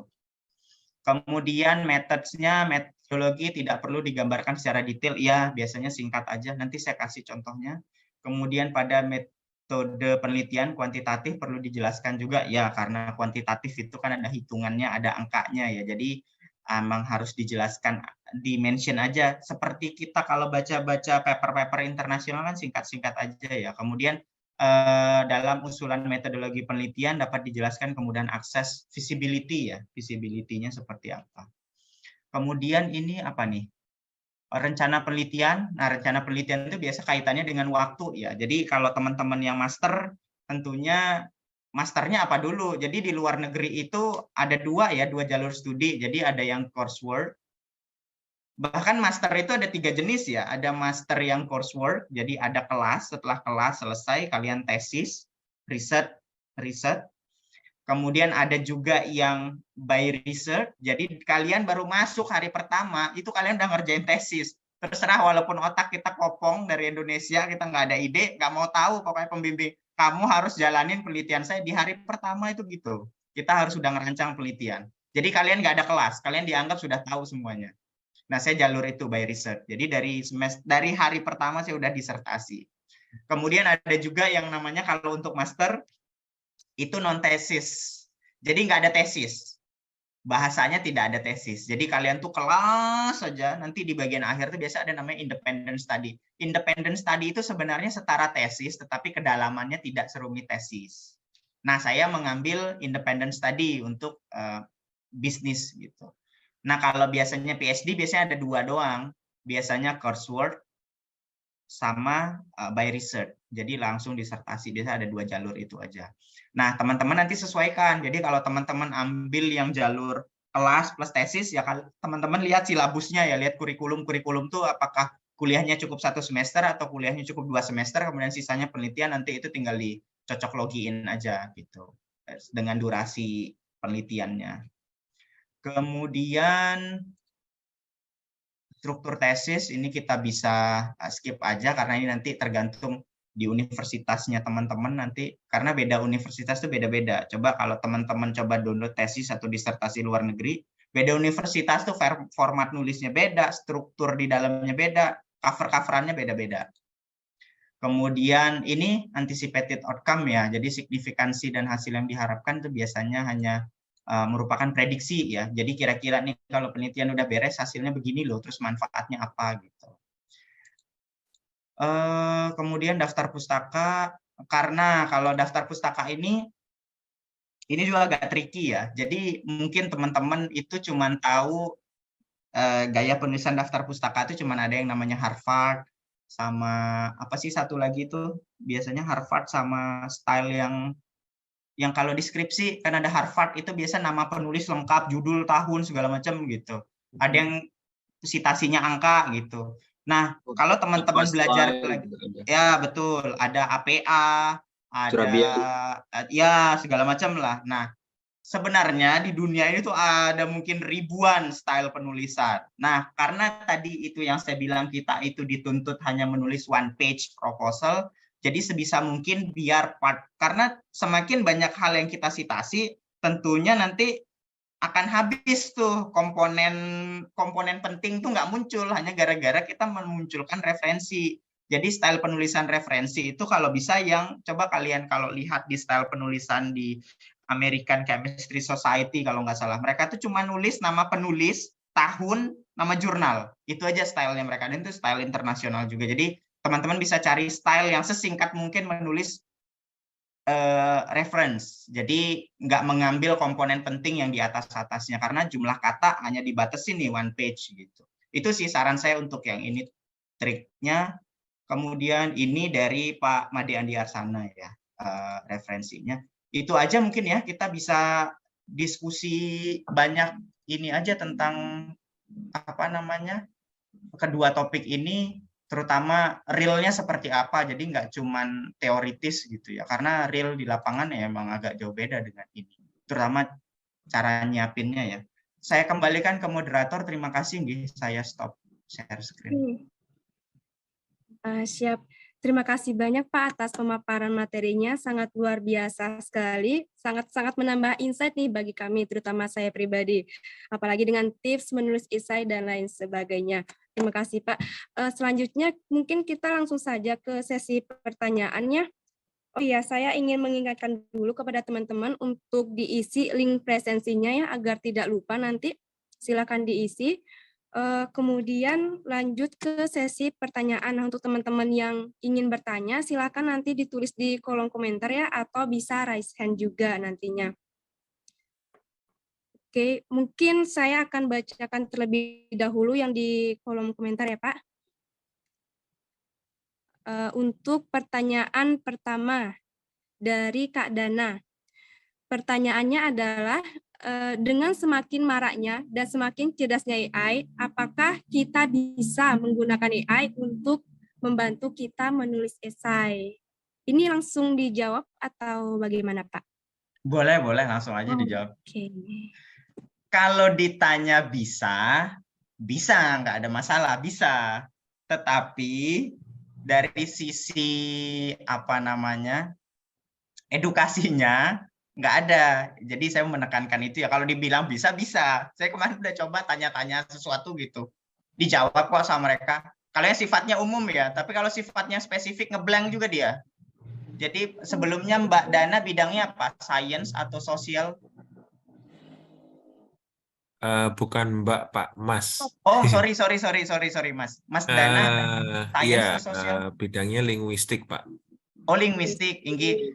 Oh, apalagi orang linguistik. Jadi sebenarnya sih kalau bisa pasti bisa. Apalagi bidang sosial kita tinggal apa aja ada dia pasti. Tetapi kalau ini esainya esai apakah spesifiknya? Esai itu tadi Pak, apa Yang motivation motivation. letter sama personal statement itu tadi. Ah, ah. Karena saya rasa memang benar apa kata Pak Rian, apa namanya, AI ini hanya general saja.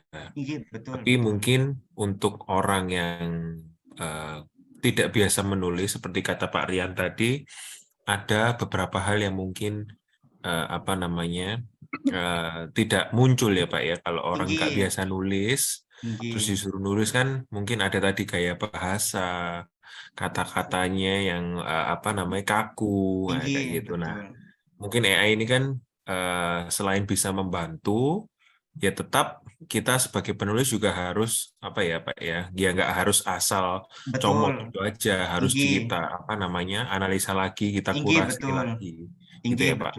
Inggi. Nah, saya sepakat dengan Pak Dana. Jadi memang benar kalau dibilang bisa gitu. Cuman karena itu kan sifatnya general ya.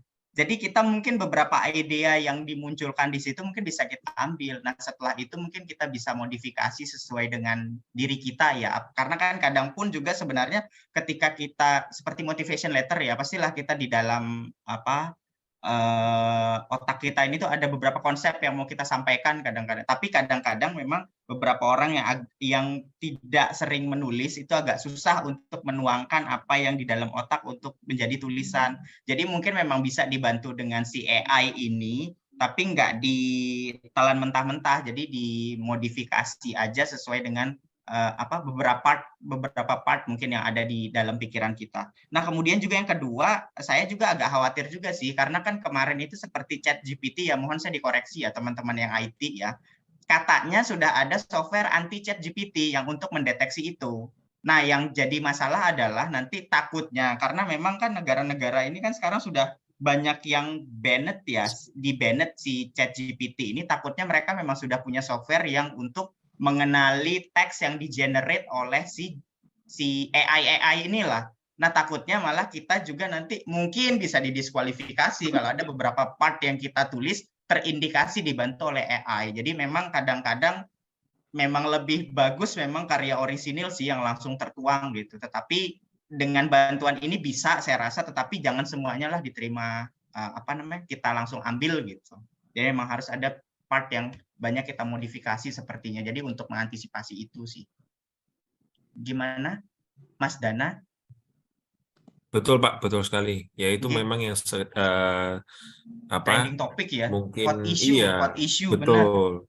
Itu yang menjadi apa namanya Pak pemicu saya. Sekarang, betul pemicu concern orang di barat itu sampai dibikin anti ChatGPT sekarang. Jadi hati-hati loh teman-teman, mungkin ngerasa aman aja, ternyata teksnya itu bisa loh, teks yang di-generate itu bisa loh dideteksi itu apakah di-generate oleh kita sendiri gitu ya, penulis original atau pakai AI. Jadi hati-hati aja sih. Itu karena apa namanya Pak, kebetulan saya guru sekolah dasar. Nah, anak-anak saya di kelas 4 dan 5 ini mereka udah pakai AI gitu Pak. Kalau saya suruh nulis essay gitu itu mereka udah pakai AI. Ya itulah jadi makanya. saya kan sebagai orang yang sudah lebih sudah lebih tua kan paham ya Pak ya. Oh, ini bukan tulisanmu ini pasti. Iya, betul. Nah, mereka untungnya mereka jujur Pak. Oh iya Pak, saya pakai AI karena tinggal cari topik, masukin topik, keluar semua esainya. Nah, akhirnya dari situ itu kayak pemicu saya juga untuk nanti nulis research gitu loh Pak. Betul. Apa yang ingin saya kerjakan nanti kalau seumpama saya apply ke beasiswa. Karena kan juga berdampak ke literasi ya Pak ya, generasi yang ini kan berdampak banget. Nah, kalau umpama AI ini nggak ada anak-anak ini nggak ada tameng literasinya, AI ini nanti berkuasa, mereka makin males nulis, males baca. Gitu sih Pak Rian, saya mau nambahkan. Sepakat. kekhawatiran kita sebagai guru sama Pak. Jadi memang kayaknya makin ke sini literasi semakin berkurang ya, apalagi ada AI. Aduh, makanya ini ya semoga aja lah ada bagaimana ini pemerintah kita nanti bisa antisipasi perkembangan AI ya, terutama yang nyasar di bidang pendidikan ini sih agak ngeri-ngeri sedap gitu. Oke, terima kasih. Ya, lanjut silakan mungkin kembali ke moderator. Iya, terima kasih banyak Pak. Untuk pertanyaan berikutnya nih dari Mbak Nurmadania. Bagaimana cara membedakan antara dosen yang kira-kira tidak mempersulit kita untuk studi nantinya? Kalau semisal kita nggak ada teman di kampus tuh bagaimana Pak? Begitu. Oke, jadi itu begini tentang sekolah itu sebenarnya itu kita ini kalau saya itu mungkin setelah saya usia 25-an itu saya lebih ke berfilosofis ya, udah agak menua ya pikirannya gitu. Jadi kita itu setiap orang itu sudah ada jalan hidupnya masing-masing. Siapa? Mbak Nurmadania. Jadi mungkin apa yang dianggap kesulitan bagi seseorang itu kemudahan bagi orang lain biasa aja gitu, atau mungkin yang dianggap susah banget gitu ternyata setelah kita jalani itu gampang gitu. Nah, jadi sebenarnya nggak usah khawatir sih sebenarnya itu dia susah apa enggak, karena jalan hidup kita udah ditentukan. Yang penting itu selama studi itu jangan patah semangat, karena selama studi itu tuh banyak, kan hidup ada ups and downs ya katanya, tapi aslinya banyak kan downs. Serius, saya nggak bohong. Nih, tanya aja Bang Rizal ini, banyak kan downs-nya. Orang itu kalau sekolah di luar negeri banyak kan nangisnya. Biasanya nggak ada orang ketawa-ketawa tuh, bohong itu yang di Instagram itu. Cuman konten, aslinya nangis aja itu sebenarnya. Tapi kalau kita kembali lagi tadi ya, kembali ke motivation letter. Kalian ingat motivation letter. Di situ kalian sudah tulis dream, ambisi kalian di masa depan tuh mau jadi apa. Dan ingat loh, nggak semua orang yang bisa terpilih didanai untuk sekolah gratis, dibiayai penelitian gratis, dibimbing oleh profesor hebat di luar negeri, nggak semua orang. Nah, biasanya kembali aja lagi ke situ. Dan ingat, di Indonesia itu kalian masih punya orang tua yang harus kalian bikin bangga. Kalian punya mungkin pasangan, kalian punya anak yang harus kalian segera kembali, kemudian kalian bangun keluarga. Nah, biasanya sih hal-hal seperti itu sih. Jadi kita jangan berpaku pada hal-hal yang nggak bisa kita kontrol. Jadi di sini kan faktornya dosennya susah gitu katanya. Tapi kita jangan berpacu pada itu, tapi kita mengontrol yang bisa kita kontrol. Jadi kita kembali ke diri kita gitu. Kalau kita mau apply ke sesuatu yang belum ada orang Indonesianya, belum ada informasi apa-apa. Jadi saran saya sih seperti itu. Jadi kalau bisa sih memang kembali ke kitanya, karena kalau orang itu kita nggak bisa kendalikan, tapi dari diri kita tuh bisa kita kendalikan. Ini menurut pengalaman saya ya. Tapi nanti bisa mungkin bisa dicoba lah, diingat lagi mimpi-mimpinya, hal besar yang apa yang mau dicapai. Jadi nanti itu bisa jadi bahan bakar lah buat teman-teman buat mau berangkat ke kampus, mau nge-lab, mau begadang, mau berangkat tengah malam nge-lab gitu. Nah, itu bahan bakarnya biasa di situ. Ini Pak Rizal nih pasti bahan bakarnya kampus nih, ingat anak gitu. Biar cepat saya lulus, cepat pulang, ini saya harus beresin ini, mau berangkat gitu. Karena kalau di luar negeri itu, sekedar info ya, kalau di luar negeri yang science gitu nge-lab, itu 24 jam labnya teman-teman biasanya. Dapur udah ada di situ, kamar mandi ada di situ, alat gym ada di situ semua. Semuanya ada di situ. Internet udah 5G. Sampai ngedownload film aja itu ya, film yang sekian giga itu cuma 1 menit paling. Karena kecepatannya bisa sampai 300 Mbps. Jadi benar-benar dibikin nyaman. Dibikin nyaman, tapi yang jadi masalah adalah kita itu stres, kerjaan kita nggak beres-beres, kadang kita nggak mau ngampus, walaupun udah fasilitasnya dimanjain seperti itu. Nah, salah satunya yang bisa bikin kita balik itu cuma semangat aja, ingat cita-cita tuh mau banggain orang tua, mau cepat ketemu pasangan, mau cepat segera berkarir gitu, itu aja mungkin yang bisa jadi bahan bakar lagi buat kita buat semangat. Kalau fasilitas nggak ada masalah biasanya. Itu sih. Jadi kembali ke diri masing-masing sih kalau saran saya itu, diingat mimpinya.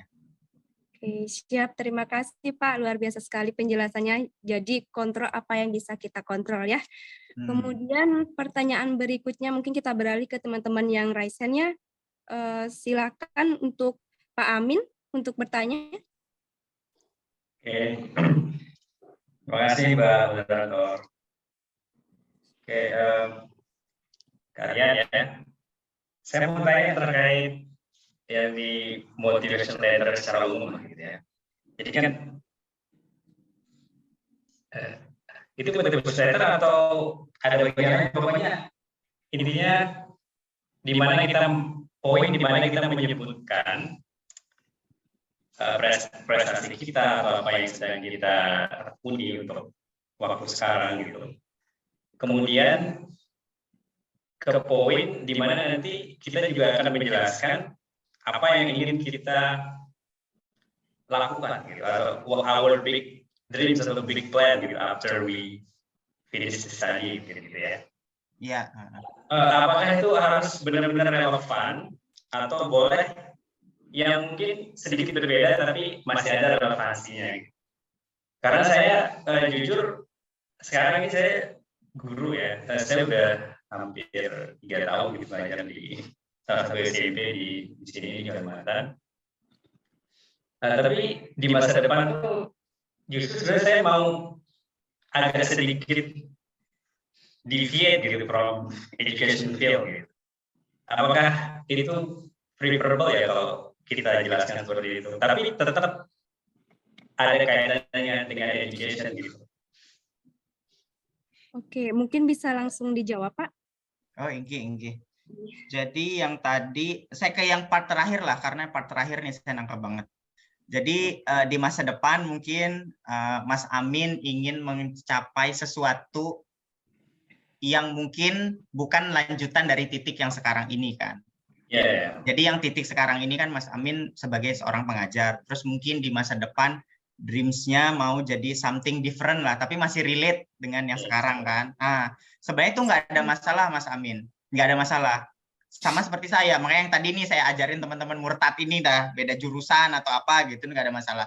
Jadi itu nanti Mas Amin tinggal ceritakan aja sebenarnya mimpinya di masa depan itu apa, kemudian kenapa sih program studi ini nanti bisa support saya untuk menggapai mimpi itu. Karena sebenarnya kita itu nggak diharuskan kok untuk kita itu stay di jalur kita yang sekarang itu oleh si pemberi beasiswa itu nggak. Yang mereka mau itu kan kita bagaimana kita berkontribusi nantinya. Jadi nggak harus di track yang sekarang. Jadi walaupun di track yang berbeda, yang penting itu kita masih tetap memberikan impact dan memang juga program studi yang kita tuju itu relate, ada relate-nya dengan yang sebelumnya, kemudian juga relate dengan dream kita yang ke depan, nggak ada masalah Mas Amin. Yang penting dibikin nonjok aja sih di kata-katanya nanti kalau Mas Amin mau nulis itu. Gitu. Tinggi itu. Mostly scholarship grantor begitu ya ininya ya. Iya, mostly seperti itu gitu. Iya, betul. Rata-rata seperti itu. Jadi mereka nggak melihat karena jujurly itu banyak sekali anak-anak yang ketika keterima beasiswa itu resign. Jadi nanti nyari kerja baru lagi. Jadi nggak yang harus di track yang sama. Yang penting kita itu kontribusinya jelas, kemudian juga visible ya, maksudnya terjangkau dan bisa kita gapai gitu, nggak muluk-muluk gitu. Oke aja, nggak ada masalah gitu. Karena kan bagaimanapun kita pun berhak kan untuk mendapatkan mungkin mimpi yang lebih besar atau mungkin posisi yang lebih baik ke depannya, nggak harus tetap di suatu titik gitu. Itu memang hak semua orang gitu, dan pasti malah mereka si grantor itu support untuk kita menggapai hal-hal lebih besar gitu, bukan kita berdiam diri di suatu titik gitu. Gitu sih Mas penjelasan dari aku. Pengalamanku seperti itu gitu. Oke. Soalnya gini ya, sebenarnya keraguannya itu karena bidang ini udah lumayan lama saya geluti gitu, maksudnya di pengajaran bahasa Inggris.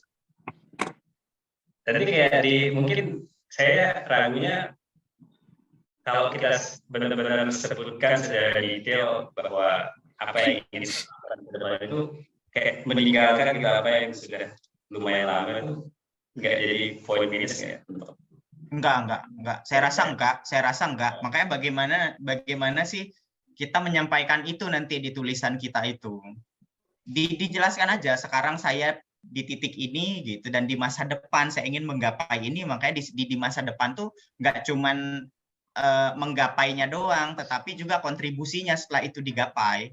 Jadi sebenarnya kan kontribusinya pun juga hal yang positif juga kan. Ketika mendapat hal yang lebih besar itu, mungkin juga impact-nya lebih besar, lebih impactful gitu dibandingkan di titik yang sekarang gitu. Jadi nggak ada masalah sih Mas menurut saya. Dan saya pun juga menulisnya yang saya ke sekolah bisnis itu background saya dokter hewan, nggak pernah belajar bisnis sama sekali. Tapi saya bilang, saya nanti ketika saya jadi dosen di Indonesia, saya mau lo buka apa itu namanya sekolah bisnis, sekolah kesehatan yang ada konsentrasi bisnisnya gitu loh. Karena di Indonesia itu sekolah medis itu ya udah medis aja. Orang buka klinik, aspek bisnisnya itu nggak dipertimbangkan. Nah, yang seperti itu kan perlu. Jadi lebih impactful lagi kalau saya misalnya ke depan saya bikin program studi yang ada jurusan bisnis kesehatan misalnya gitu. Makanya mereka tuh interest gitu. Oh, bagus ya idemu gitu. Jadi kita munculkan aja ide-ide besar nggak apa-apa. Gitu. Thank you, Pak. Yuk, semangat. Ditunggu LOE-nya. Amin. Ya, baik. Sudah terjawab ya. Kemudian untuk pertanyaan berikutnya nih Pak, dari ini bukan nama sebenarnya, seperti kode gitu ya. Dari Kak C1553. Silakan Kak untuk pertanyaannya. Oke, terima kasih. Open ini Kak, open kamera, saya mau kenalan. Ini kode nih Kak, C1553. Kak, kode ini kimia radiasi. Oke. Terima Silakan, Pak, untuk kasih pertanyaannya. sebelumnya atas kesempatan yang diberikan. Tadi kan saya sempat disampaikan tadi ya terkait dengan linearitas dan riset ya. Kebetulan saya sebagai seorang pendidik tapi lebih cenderung di lapangan. Nah, saya juga punya riset, tapi riset saya itu terlalu jauh melenceng sama apa yang ingin saya kejar di S3 ini kan. Saya mau membuat sebuah integritas atau integrator pelayanan kesehatan yang notabene menjadi permasalahan kita saat ini di lapangan. Oke lah, rumah sakit sama puskesmas itu saat ini menjadi sentral pelayanan kesehatan masyarakat. Dan sudah jelas perbedaan tupoksi dalam Undang-Undang Dasar 1945 kenapa puskesmas itu ada. Cuman semakin sini kita lihat perbedaan puskesmas sama rumah sakit itu tidak ada bedanya dari segi program. Yang mencolok tidak ada beda yang mencolok dari segi program. Sehingga saya tertarik untuk membuat integrator pelayanan untuk mengakses program promotif preventif yang lebih meluas. Itu intinya. Dan selama ini yang saya lakukan adalah membuat pusat-pusat pelayanan berbasis UKBM yang di pondok Poskestren, kalau di desa saya revitalisasi program Poskesdes.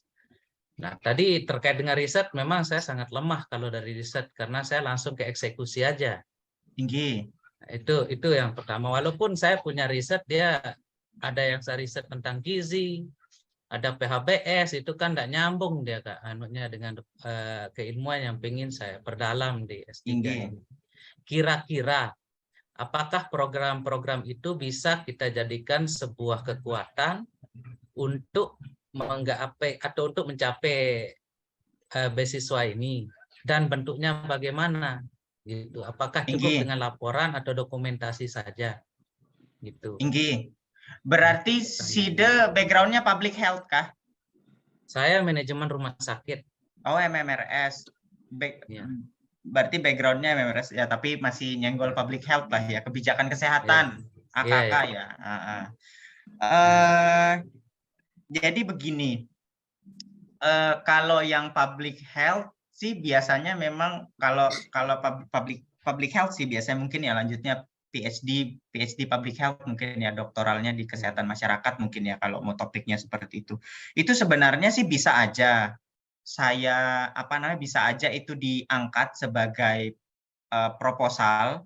Yang penting tadi itu saya bilang ditunjukkan di background, ditunjukkan bahwa itu tuh menjadi masalah penting loh di tempat kita, bahwa kok nggak ada beda ya program yang dilakukan oleh rumah sakit dan juga program yang dilakukan oleh puskesmas. Sehingga mungkin, mohon maaf nama pelunggu Bapak C1553. Oh, saya Muhammad Alwi Andi.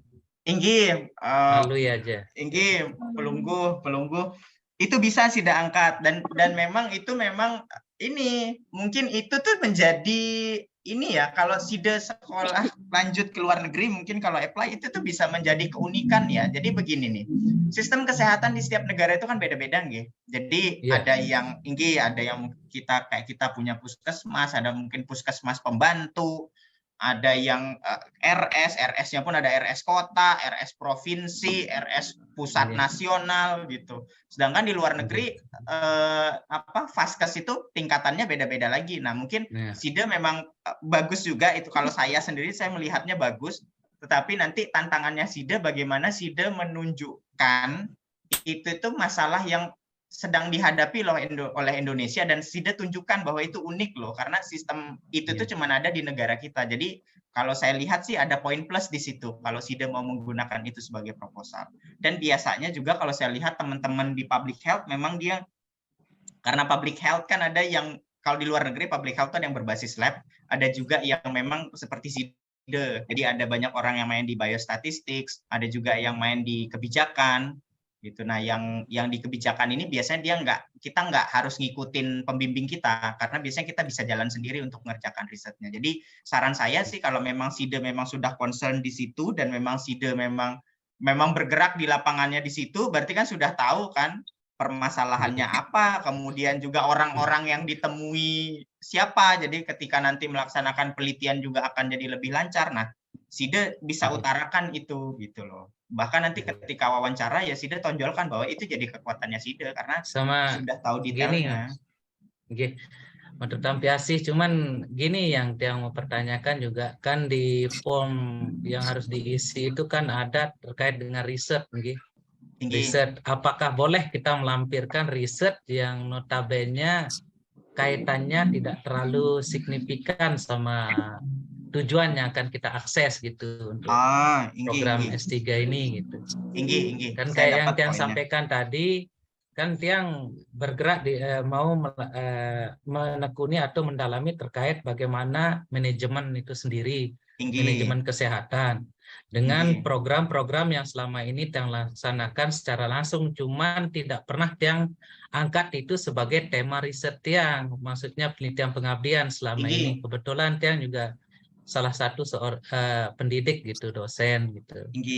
Nah, itu yang dia mau pertanyakan, bolehkah riset itu diganti dengan laporan-laporan pengabdian gitu sebagai bentuk kekuatan untuk menonjolkan usaha yang selama ini kita geluti gitu.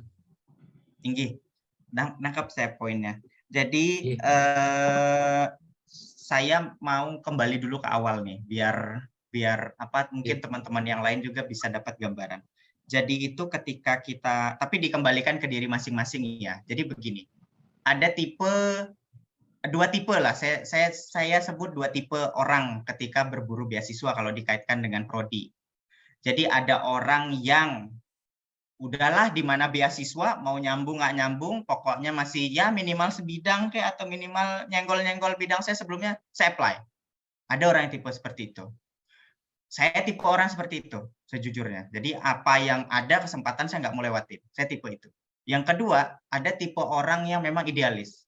Saya saya pokoknya S3 harus bidang A, pokoknya saya harus kejar A ini harus pokoknya. Jadi ketika ada kesempatan yang lain, enggak, itu enggak A, saya skip. No, this is really not me gitu. This is very strange. It is not me, not very me gitu. Skip gitu. Ya, ada tipe yang itu. Saya tipe yang pertama. Saya fleksibel. Apa yang ada saya ambil. Nah, sekarang SIDE bisa switch sebenarnya. SIDE menjadi orang yang tetap pengen itu aja, atau SIDE mencoba yang tadi saya bilang. Ini salah satu solusi ya sebelum saya menjawab pertanyaan SIDE itu. Tadi saya bilang, paling enak kalau mau sekolah S3, S2 ke luar negeri, kita itu cari advisor dulu. Jadi misalnya SIDE mau ngincer misalnya Australia gitu ya. SIDE cari tuh list-list dosen di public health-nya dia misalnya. Terus adalah mungkin yang memang fokus di hospital management misalnya, atau apalah yang kebetulan mungkin relate juga dengan SIDE. Oh, saya paham lah bidang ini. SIDE email beliau. Prof, saya ini dari Indonesia, bla bla bla bla. SIDE lampirkan CV SIDE, skor bahasa Inggris SIDE. saya ini tertarik loh kalau bisa dibimbing sama Anda, misalnya Sida bilang gitu. Nah, kalau beliau respon, ya kamu boleh sekerja sama saya, nanti saya kasih project ini. Sida nanti ketika Sida lamaran beasiswa, beliau yang akan bantu. Karena beliau udah, sebisa mungkin beliau bantu, pasti bilang orang di Prodi, tolong ini ada anak dari Indonesia namanya ini gitu, tolong dibantu, kasih skor bagus, saya nggak mau tahu gitu. Apalagi Sida cari direktur program studi, direktur pasca sarjana, dekan Sida hubungi, lolos Sida biasanya. Nah itu, saya tipe orang yang seperti itu. Saya pokoknya gimana saya lolos, saya itu. Yang kedua, kalau memang Sida tipe orang yang tadi, saya pokoknya A. Saya nggak mau tahu, pokoknya mau hujan, mau badai, mau gempa bumi, ini bumi mau hancur, saya pokoknya harus riset itu. Nggak apa-apa. Sida nanti di bagian CV, biasanya kan ada melampirkan CV, atau juga di motivation letter, itu kan sebenarnya apa yang sudah kita laksanakan sebelumnya. Kalau memang Sida memang sudah pernah fokus di situ, walaupun itu bukan penelitian yang sudah publish, cuman pengmas, atau mungkin riset yang belum terpublikasi, tulis saja Sida bahwa Sida pernah mengerjakan itu, nanti dikasih aja keterangan gitu, misalnya unpublished atau misalnya on process for publication, something like that. Jadi bisa ditulis kayak gitu, yang menunjukkan bahwa sebelumnya kita udah pernah kerja di situ, di bidang itu ya. Terus juga nanti di motivation letter itu sebenarnya sifatnya fleksibel ya. Apa yang sudah kita lakukan di masa lalu, kita di titik ini sedang ngapain gitu. Kalau memang Sida rasa part itu yang bakal menunjang Sida terlihat menonjol, nggak usah dicantumin yang lain, fokus aja di situ omongannya, gitu loh. Nanti tapi tetap aja Sida juga bisa masukkan penelitian-penelitian Sida walaupun nggak relate. Yang tadi misalnya ada PHBS, kemudian Sida juga ada nulis yang lain-lain lah gitu ya. Kenapa? Itu juga bisa jadi consideration-nya si program studi untuk milih Sida dapat beasiswa, karena oh ini si calon mahasiswa ini udah pernah nulis loh, walaupun nggak relate tapi pernah nulis loh. Nah pernah nulis itu karena nggak semua orang pernah nulis, jadi walaupun nggak bidangnya tapi itu sebagai evidence ya, bukti bahwa kita tuh pernah nulis loh ilmiah, berarti kita itu paham kaidah ilmiah. Jadi walaupun itu nggak relate tapi itu support gitu loh. Itu sih saran saya. Jadi kalau Sida mau fleksibel, ikutin jalur yang tadi saya kasih ide. Itu paling gampang itu, karena banyak yang lolos, teman saya kasih jalur itu. Kalau Sida yang mau yang tadi, yang tetap harus fokus di itu, nggak apa-apa. Sida coba jalur itu. Tapi kalau saran saya, tetap setiap ada bukaan beasiswa, apapun itu hajar. Makanya saya dulu dalam waktu bersamaan tuh bisa apply 3. Sibuk ngurus surat, ini mintanya format itu, ini mintanya ini, itu mintanya itu. Terus zaman dulu itu harus kirim dokumen manual dulu itu. Wah, habis itu.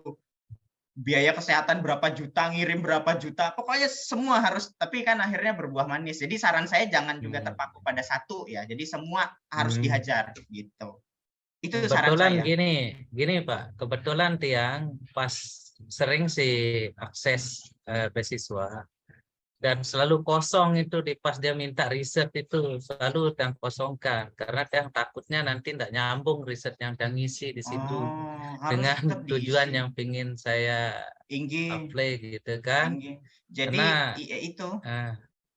karena sejujurnya saya juga kepingin sekali bagaimana sistem integrasi pelayanan kesehatan di luar negeri itu, karena saya dari 2014 itu terjun untuk pembinaan di pondok maupun di desa. Bagaimana cara kita mengadakan fasilitas kesehatan berbasis ya UKBM itu. Karena Tiang sadar sekali, kita sama-sama tahu NTB ini sangat kekurangan dari fasilitas kesehatan. Dengan total jiwa 5.300.000 ya. Rumah sakit 41, yang satunya belum bisa dipastikan itu rumah sakit gitu kan. Puskesmas 176 yang berstandar 66 gitu kan. Nah, jika dikalkulasikan puskesmas klinik rumah sakit itu tidak akan nyampe 5.000 kamar. Nah, seandainya 5% aja yang sakit, tidak hanya 5% yang sakit ya, sekitar 300 ribuan mau ditaruh di mana masyarakat. Iya, itulah. Sejak itu dasarnya kita membuat sebuah fasilitas berbasis UKBM ya, untuk penanganan pelaksana pertama lah. Untuk tentunya juga untuk memperkuat program promotif preventif. Karena seperti yang Tiang sampaikan tadi, Puskesmas kan dulu didirikan karena ketidakmampuan rumah sakit untuk secara total mengelola program promotif preventif. Nah, maka dibuatlah puskesmas di situ. Tapi pada kenyataannya sekarang kita lihat puskesmas itu secara program pelaksanaan antara dengan rumah sakit, saya rasa tidak terlalu signifikan bedanya, sama-sama nunggu pasien. Karena 10 tupoksi utama puskesmas itu sebenarnya promotif preventif. Cuman yang kita lihat ya sama-sama lebih cenderung ke kuratif ke rehabilitatif ke tupoksinya rumah sakit gitu. Cuman kan kita juga tidak bisa menyalahkan keadaan seperti yang belum sampaikan tadi. Itu butuh anggaran untuk pengelolaan itu. Sementara kan anggaran yang ada terkait dengan APBD juga di situ. Nah, disinilah kesadaran kita sebagai masyarakat untuk membuat sebuah sistem pelayanan berbasis UKBM, upaya kesehatan bersumber daya masyarakat itu. Karena ini ada juga dalam Permenkes 2012 dan 2013 terkait puskesmas dan poskesdes dan poskestren itu. Betul. Itu sih, betul-betul menarik dan memang menyentuh permasalahan masyarakat, tapi memang agak complicated itu. Cuman tadi itu aja saran saya. Matur tampiasih atas saran dan terima kasih juga sharingnya, kita jadi mengetahui apa namanya permasalahan di ini di pelayanan kesehatan. Berarti sekarang ini promotif kuratifnya masih kurang berarti. Kalau dilihat dari segi program yang seharusnya kalau kita kaji program puskesmas yang 10 program utama itu dia lebih ke promotif preventif. Cuman sekarang kan kita sama-sama tahu puskesmas turun kalau ada program gadis PK gitu langsung kan. Kalau enggak ada posyandu bentuknya tiap 1 bulan, tapi kan khusus untuk anak, ibu dan anak. Betul. Dan sekali lagi kita juga tidak bisa menyalahkan situasi seperti yang tadi karena butuh anggaran besar untuk melaksanakan itu gitu. Nah, kalau kita juga mampu sekarang, apalagi ada wacana mudah-mudahan disahkan ya peraturan dari pusat bahwa setiap pondok pesantren itu diwajibkan punya klinik atau sejenis puskesmas gitu. Nah, itu yang kita harapkan sehingga yang ingin belajar lebih tentang itu sehingga nanti yang bisa membuat saran atau membantu membuat kebijakan pelayanan seperti yang tadi. Dan mohon arahan kira-kira kalau untuk mengakses program ini cocoknya di negara mana gitu kalau bisa.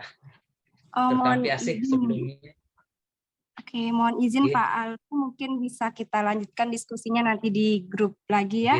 Berhubung ini waktunya sudah menunjukkan pukul 22:14 ya. Mohon maaf sekali Pak. Mungkin sekian ya untuk sesi tanya jawab kali ini. Jika ada pertanyaan dari teman-teman yang intensif atau belum sempat bertanya, kami sangat terbuka nih untuk bertanya secara langsung di grup beasiswa. Jangan sungkan-sungkan, nanti akan dibantu dijawab oleh mentor sekolah beasiswa begitu. Nah, kemudian mungkin ini sesi terakhir, mungkin ada closing statement gitu dari Pak Dr. Rian, Pak Rian. Sebelumnya saya ucapkan terima kasih kepada Straya Institute yang sudah mengajak saya sharing di sekolah beasiswa ke-6. Semoga apa yang saya sampaikan, yang saya sampaikan sih hanya sebagian kecilnya, tapi semoga ada mungkin poin-poin penting lah yang teman-teman bisa ambil, dan semoga juga tips dan trik tadi itu mungkin bisa dicoba hubungi profesor, dan semoga dari di sini itu ada 37, tadi saya lihat sempat 40-an jadi 40-an itu mungkin ada nanti dari kalian apakah 40-40-nya lah, termasuk saya juga, kita bisa lanjut sekolah lagi, ada jalannya gitu, dan semoga studinya lancar. Sebelum saya kembalikan ke moderator untuk ditutup, saya barusan mengirim link di grup chat. Jadi saya mohon teman-teman keseluruhan termasuk juga manajer Straya ini, Bang Rizal yang punya Straya, semuanya saya mohon untuk isi karena ini nanti data untuk kami, jadi kami juga mau bikin pengabdian masyarakat terkait ini, yang program beasiswa ini, nanti biar kami bisa laporkan ke tempat unit kami bekerja. Jadi mohon teman-teman untuk diisi, itu cuman form singkat 30 detik beres. Itu aja, saya kembalikan ke moderator, silakan. Oke, siap Pak. Terima kasih banyak Pak atas pemaparan materinya dan juga sesi tanya jawab yang sangat luar biasa, sangat-sangat menambah insight nih bagi kami semua. Mungkin sekian ya sesi kali ini. Sebelum kita mengakhiri sesi kali ini, kita ada sesi foto bersama dulu. Mungkin bisa dibantu oleh host sekolah beasiswa kita ya. Mbak Vina, gimana? Siap? Mbak Artina siap? Kebetulan karena saya sedang Oh, iya. pakai Oke. HP.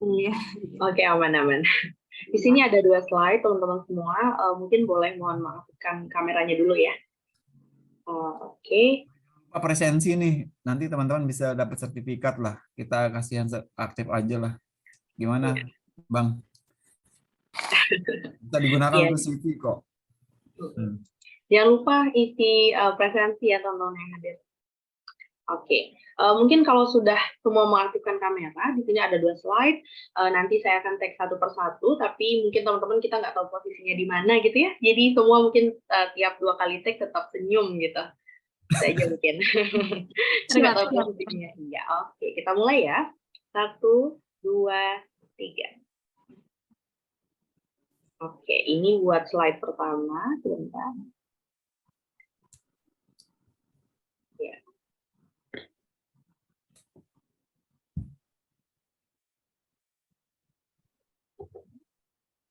Oke, buat slide kedua, teman-teman boleh siap-siap dulu. Oke, slide kedua kita tag ya. 1, 2, 3. Oke, terima kasih banyak teman-teman sudah masuk semua. Ya, terima kasih Mbak Artinya. Ya. Oke, mungkin sekian sesi bincang beasiswa kita pada malam hari ini. Untuk yang terakhir kalinya saya ingatkan kembali kepada teman-teman, mohon diisi link presensinya dan juga link yang tadi sudah dikirim oleh Pak Rian ya. Mohon. Oke, mungkin sekian saya ucapkan terima kasih kembali. Terima kasih lagi kepada Pak Rian atas kerjasamanya, kemudian kepada Pak Rizal dan juga kepada teman-teman sekolah beasiswa yang sudah menyempatkan waktunya untuk hadir pada acara malam ini. Sampai pukul 22.18 ya. Alhamdulillah. Baik, saya tutup. Assalamualaikum warahmatullahi wabarakatuh. Selamat malam teman-teman semuanya. Waalaikumsalam. Selamat akhir pekan teman-teman. Terima kasih Kak. Ya, semangat apply beasiswanya ya. Presensi nanti bisa berkabar aja lah. Pak Pres, terima kasih sudah sempat gabung. Ini banyak dosen-dosen juga sih di sini sebenarnya. Oke, terima kasih banyak teman-teman. Jangan lupa presensi.